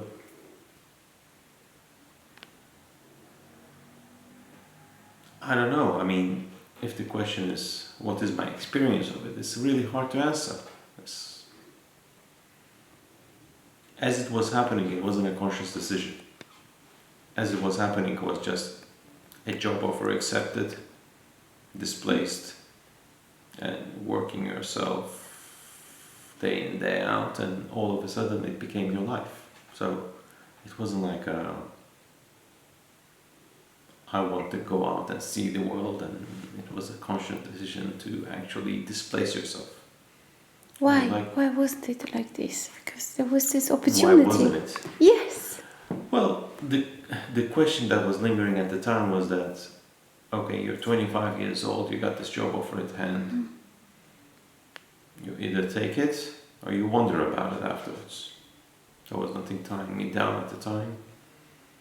My first stop, Israel, was an hour and a half plane ride away from home.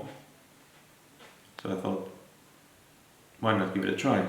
If it doesn't work out, you come back.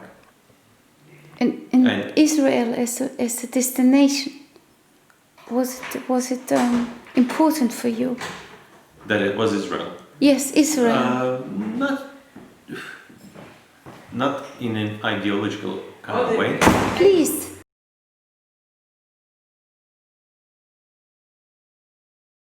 Yeah. It was just a matter of getting the offer from there. That's all about it, really.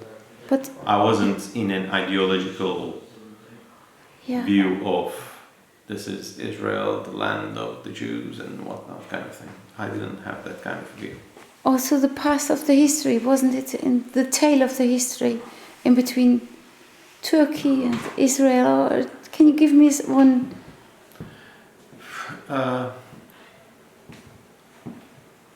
It wasn't like that at the time. Mm. I mean, looking back at it, maybe it was significant as to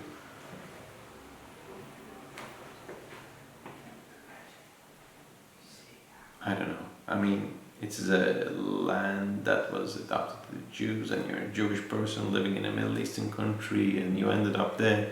Maybe it was significant looking back at it. But at the time, it was just a business decision, to be honest with you. I wasn't thinking I was 25. I just got a job. I was like, cool, I'm not doing anything here right now, so why don't I give it a go? Just landed up there. And it's important to know, to understand, the destination of your inner personal map. Mm-hmm. Because you were grown up in Turkey. I love Turkey. I love it too. I mean. So, and this is why I want to have the more spicy, or just throw me your. How would you describe the Turkey? Oh no, the food, the smell, the perfume. This oxygen to the. There's so much temperament. So this is, and then you land here. Come on, can I give you an example? And then you land here. You just freeze because everything's cold. The emotions are cold. The people are cold. No, where's the touch? Where can I create or reconnect. But you gotta understand. It's, Yes, I understand. I'm listening to you. If you ask me, Yeah. how do you like Turkey and how was it in Turkey and this and Yeah, that, blah blah blah. I can talk to you all day long. It's like you said, lovely country with lovely people. Although I don't agree with the politics and everything, and I'm very sorry to know the fact that many of the people are uneducated to actually judge their own minds and have their own calls and they have their people talking for them rather than they making their own decisions. Having said all that, I love the country. I love the food, I love the cuisine, I love the Bosphorus, I love the sea, and I'm a sea person that I can tell you on and on. And although Great Britain, and I don't know what Great Britain, the United Kingdom is an island, we don't see any of the sea in London, naturally. So that is a big miss for me. So I can keep on talking about how much I love Turkey. Having said that, I don't see in my future to go back there anytime soon. So Why? because I don't think it's the country that I left. I think the times have changed and I have changed as well. And I don't see myself being away from my kids, and I don't see my kids living in Turkey.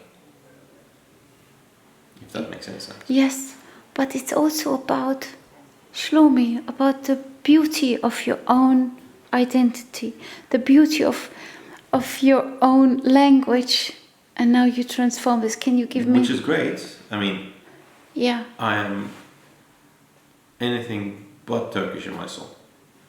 Right? No. Okay. So if somebody asks me where you're from, I wouldn't say British. I wouldn't say Israeli. I wouldn't say Jewish. I would say Turkish. Because to the point that I left Turkey when I was 25, I was brought up as a Turkish boy. I went to the military service there. I went to school there. I went to university there. Many of my friends not all my friends from there are Turkish, some of them Jewish Turkish, but yet Turkish. And I would imagine the childhood friends are the best friends that you ever keep. You keep if you them. can call a friend of yours from your childhood still a friend, that is highly likely that that friend's going to stay a friend forever. And they're all back in there, in Turkey. So, what can I say? I'm more Turkish than anything else. And how do you? But- Yes, but I don't see myself going back to live again. That's the irony of it all. it's a painful irony, or is it? Because it could be heaven at one place, because without the politics or without this kind of. Without the politics, yet it could have been heaven, but unfortunately the politics are not anywhere to go. They're there. And they have been there for a while now. I left the country in 2000, and shortly after, the scenery of the whole Turkish politics have changed. And the more they stay, I feel, the more effect they are leaving on the landscape of the country. And that's a fact. So that's not going to change. And that being said, I don't see myself having lived in Europe for the last, what is it now? 2003, 17 years, going back to Turkey and adapting the new ways of doing stuff that I'm not used to. And to compare this with your aunt, sisters and aunt brothers, from the long trail of your own history, where the family comes from, as a Jew, and now landing in the middle of London, and to Right. compare the both sides. So how do you connect the both, or are they connectable, or? The fact that we somehow came to Turkey and now I'm continuing on to United Kingdom. I'm not really sure if it's connected. I'm not really. I feel like I'm an outlier on that one. It's like that. It's not like a tribe migrating, as it was the case before. My Jewish ancestors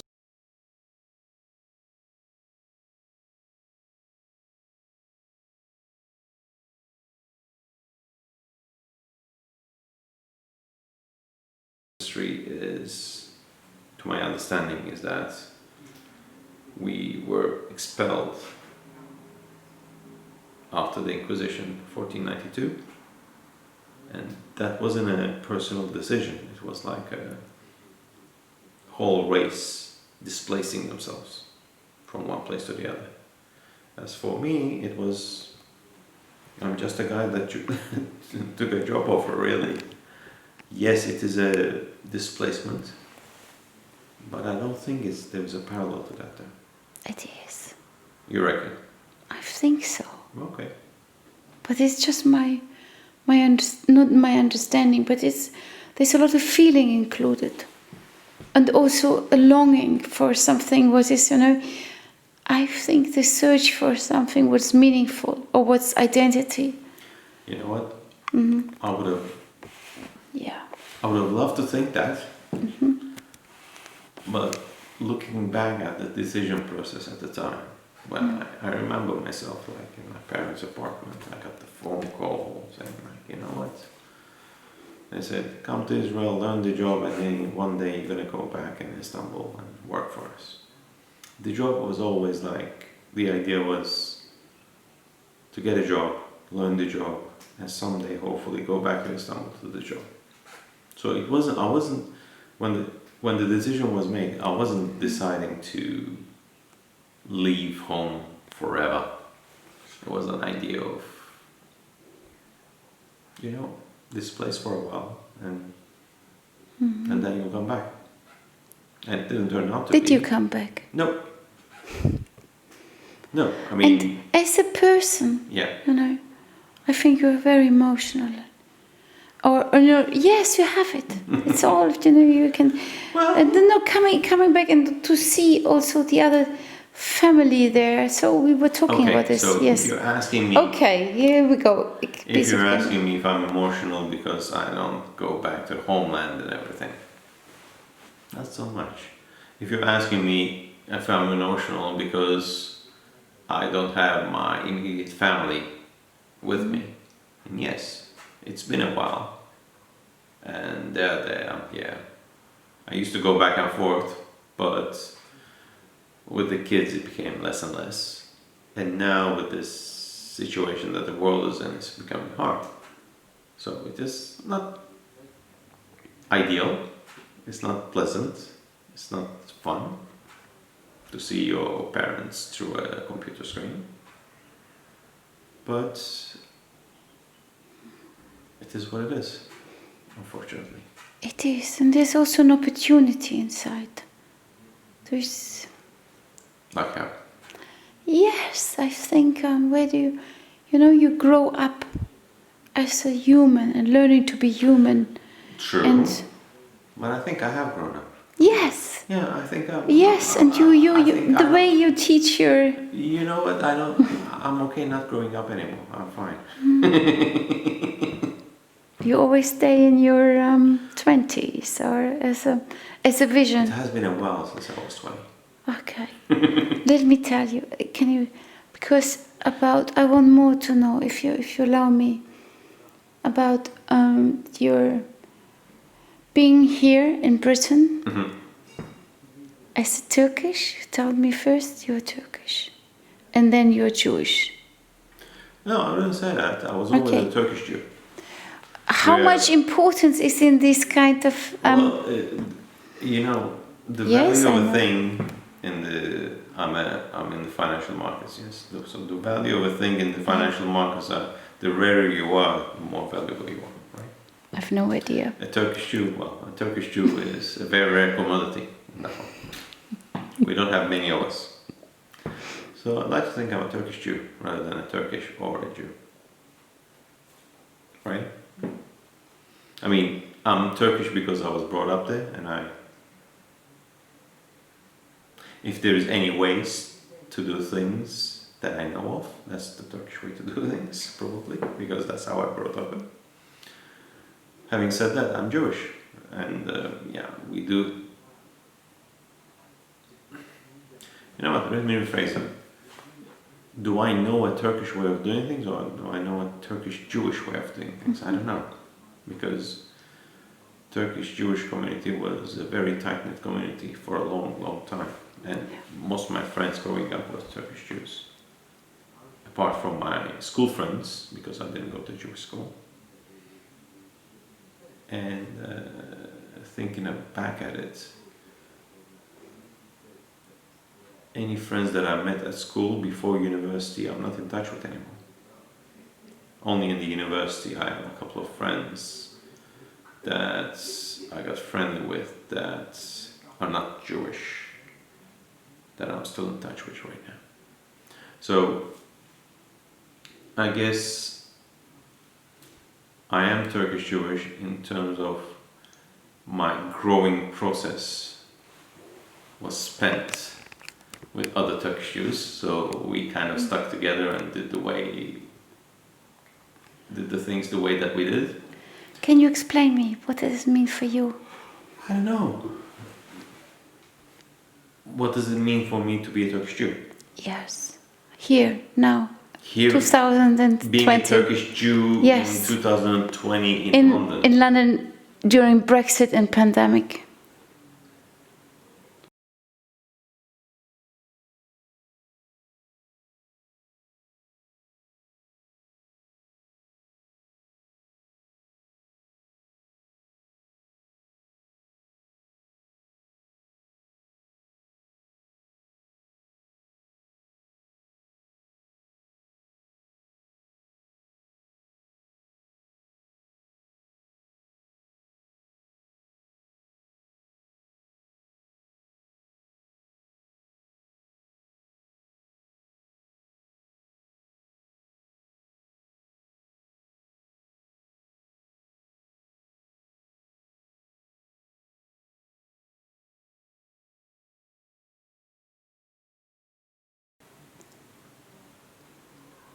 That's a big question, Matt.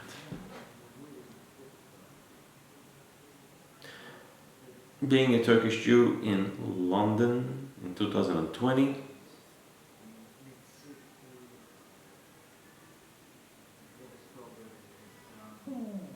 I don't know, I think I kind of stand out in a way that, as I said, there's not enough Turkish Jews around anyway. And in London we're even less, right? Do you feel lonely? Do I feel lonely? No. I do have a very lovely family that is around me all the time. And although they're away, my parents and my immediate family in Turkey is always in touch. Present. Yeah. It is a given thing in European culture that anyone that's grown up don't talk to their parents like every day. It's once a week is a stretch. Once in 2 weeks to 2 months once is acceptable. I talk to my parents every day. I talk to my brother every week. Although there's a distance, we are very tight-knit. So yes, it would be great to sit down on the same table and have dinner with them once in a while. Just a dinner or something to 1 second. Seeing your you're in contact with your family. Yeah, so we're a tight-knit family, and yeah, we talk every day. Probably every week or every 2 weeks at least to my brother. And it's not ideal. Does it give you comfort, or what is it? Talk to them. Yes. Of course it does. And it is. What does family do? to give you comfort. It's like they listen to you, they share your trouble, feelings, whatnot. And yes, we can do that over the phone, over the line, but it would be great to be able to actually sit down with them once in a while, physically, in the same room. Mm-hmm.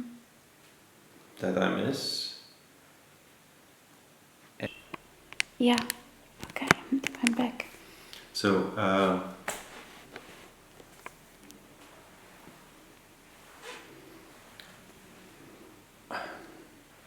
I am not claiming to be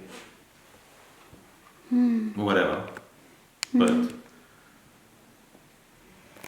it does take a personality to be able to move away from what you're used to and stick with it. Yeah. Was I good at it? I don't think so. It was painful the first 6 months, I would say. I remember not enjoying being alone, and it took a while before you can break into circles of people, because it is not like a holiday village that you're ending up in. It's a city that people have their settled lives that you're parachuting into, and they have their own routines and you don't. So you need to find a way to actually get a routine of your own, create a social circle from scratch, and that takes time, and that time it takes is painful. It's painful, but if you have this kind of, your own experience, and if you give this, I can express this, but if you see your children, your son, from whom do you want to protect him? Okay. Yeah, thank you So, for understanding me. What would I recommend to my son? Yes. Not to go anywhere further to start with. So, first of all, my son is starting from a different place, I think. He has another passport like you. I'm sorry? He has another passport like you? Well, he doesn't need another passport like I did. My Turkish passport was not very useful in my life. I was like... Tell me more about your passport.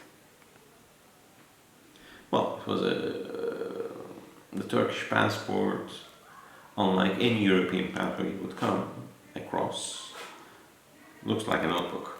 The reason for it is that you need to take a visa for everywhere you want to go. And that means that is inherently due to the standing of the country amongst the League of Countries, that it is not very highly regarded. Many of the politicians of my country would not agree with that. They wouldn't accept it, but that's what it is. So it doesn't give you any advantages outside of Turkey, being Turkish. Do I not like the country? I love it. I love the way that the things are done, and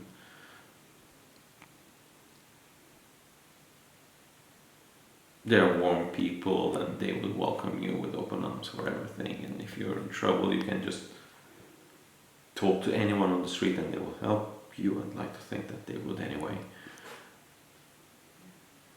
But that doesn't mean that as a Turk you do have advantages outside of Turkey. Going back to my son, however, he is born here. He has a British mother and he has a British passport, with which I feel that he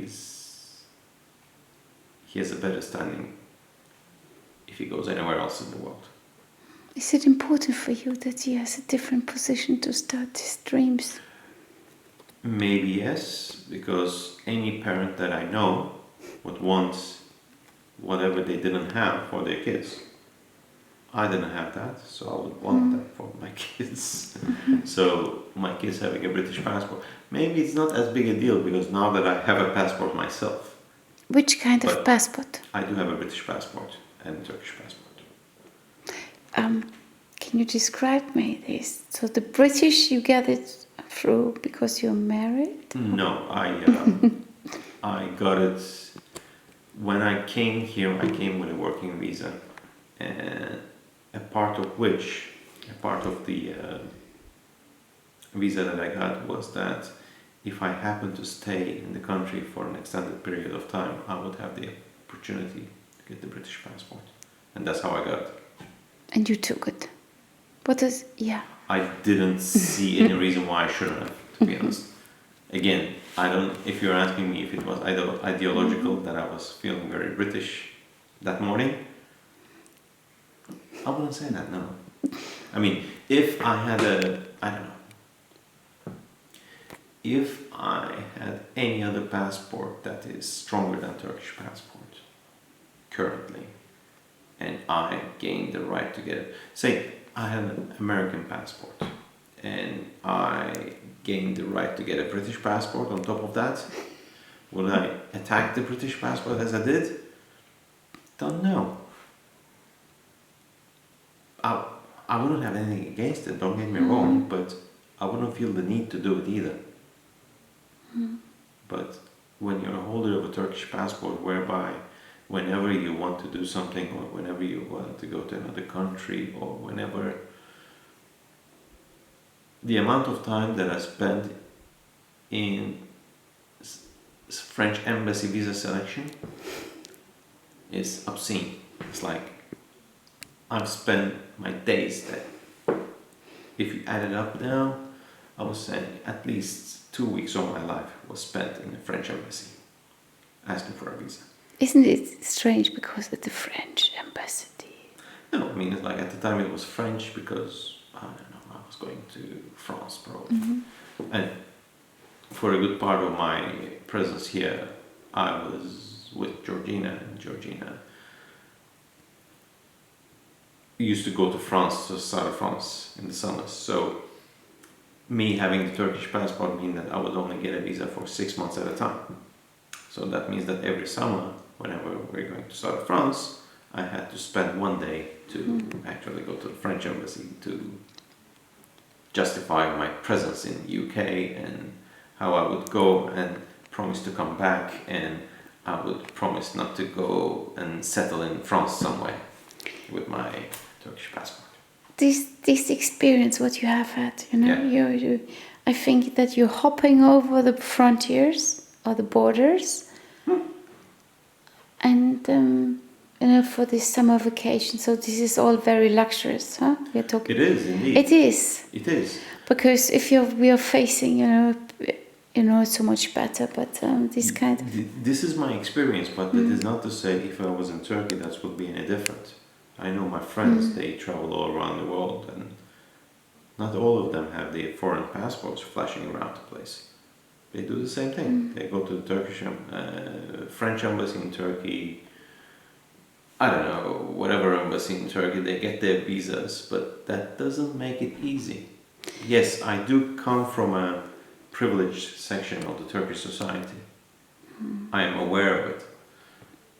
And I am aware of the fact that, you know what, many people around the world don't travel. They just born, live and die pretty much like 100 kilometers square of wherever they were born.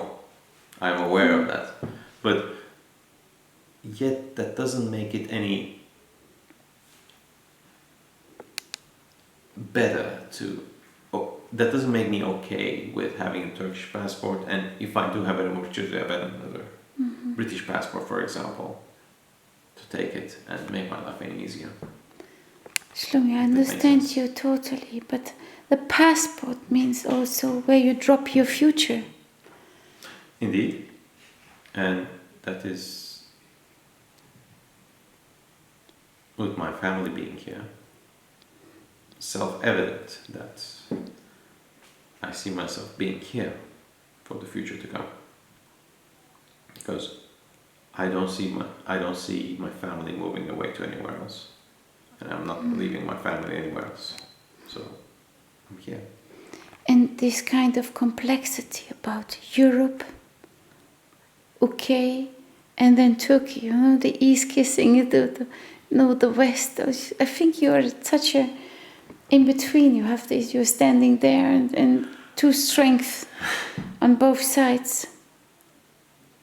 You mean in terms of the ways of living, or feeling? You know, all the time you have to. You know, you have to adjust yourself.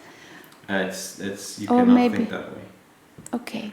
Because you start thinking that way, then you're confused all day, every day. Oh yes, I'm confused all day, so it's easy. So you cannot think that way. You're here, Mm-hmm. you have a family here, you live your life here, and you adapt to the ways of things. You cannot. Okay, so yes, it is a favorite pastime to go to a fish restaurant in Bosphorus, put some ragu on the table, and spend your 4 hours your evening chatting with your friends and having a sip of ragu and a piece of fish and everything. That is what Turkish people do. Me, as being a Turk, I have two options. I can sit down here and reminisce why I'm not being able to do this 24/7 all day, every day. Or I accept the fact that I'm here living with my family, get the best part of my life, the best parts of my life today here as my ups, and you live with that. And if you happen to go back there and you have the chance to sit down on the Bosphorus again with a bottle of ragu and some fish, then you enjoy it there and then. You cannot mix and match, I don't think. That is a recipe for disaster, I feel, because that's gonna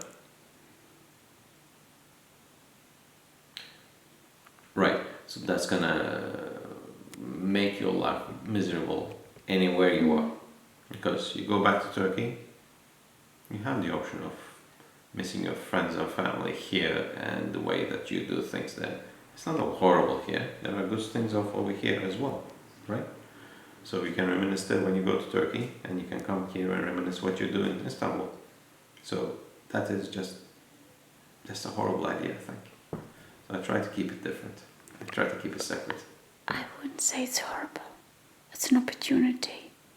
And what you bring into the life, also to Georgina, is the spice of a different kind of taste, or you know, it's a little bit out of their control or her control, and is that to bring? and I think you know, raising up the children under these circumstances, because the spectrum of different character, different identities, different coming together, of course, it's always an adjusting, you know, the balance in between. Yeah.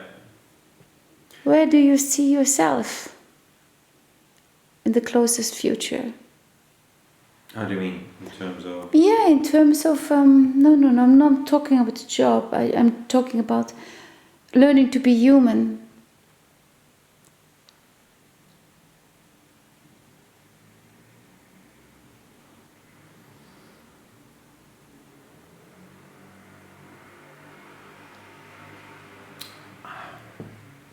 It's I don't know. I don't know if I understand the question correctly, but nowhere different than I am now, actually.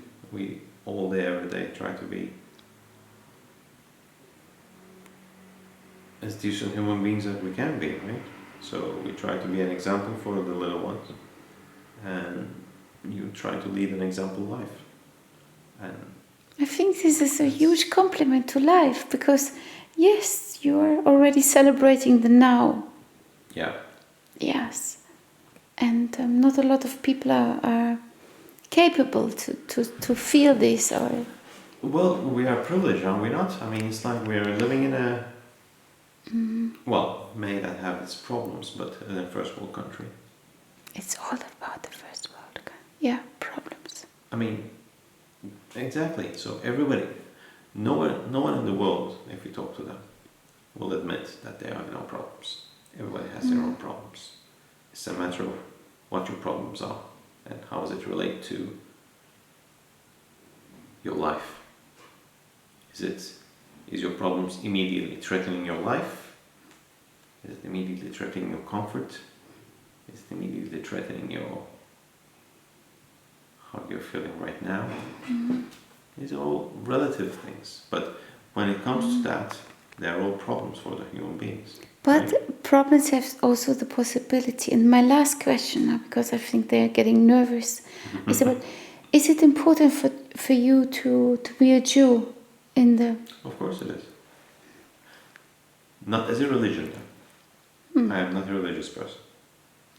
But having said that, I'm a person that I feel that I should pass on the tradition that I've seen from my parents to my kids. So, if you tell me that, do I keep kosher? No. Do I feel that I need to let my kids know what kosher is and follow it to the broad extent? Yes. Do I feel the pressure to keep Yom Kippur, Pesach, or this and that? Not really, but do I keep it? Yes. Why? Because I want to show it to my kids. So I want to pass on to my kids what I've seen from my parents, but not necessarily because there are religious rules that's passed on to me. That's a part of the group of rules or ideas that was passed on to me that I want to pass to my kids, along with don't do anything to anybody else that you don't want to be done to yourself. For example, it's like there's stuff there's the rules that you live by that you want to pass on to your kids, I believe, and traditions are some of them, and that's all I want to do. In that sense, yes, it is important to be Jewish. In that sense, I would love my kids to have the identity of being Jewish. But I wouldn't like them to be blindfolded, to be following some rules that they don't understand, that they don't believe in. And what I feel to be blind or religious is that, basically. So, that is my take on the matter anyway.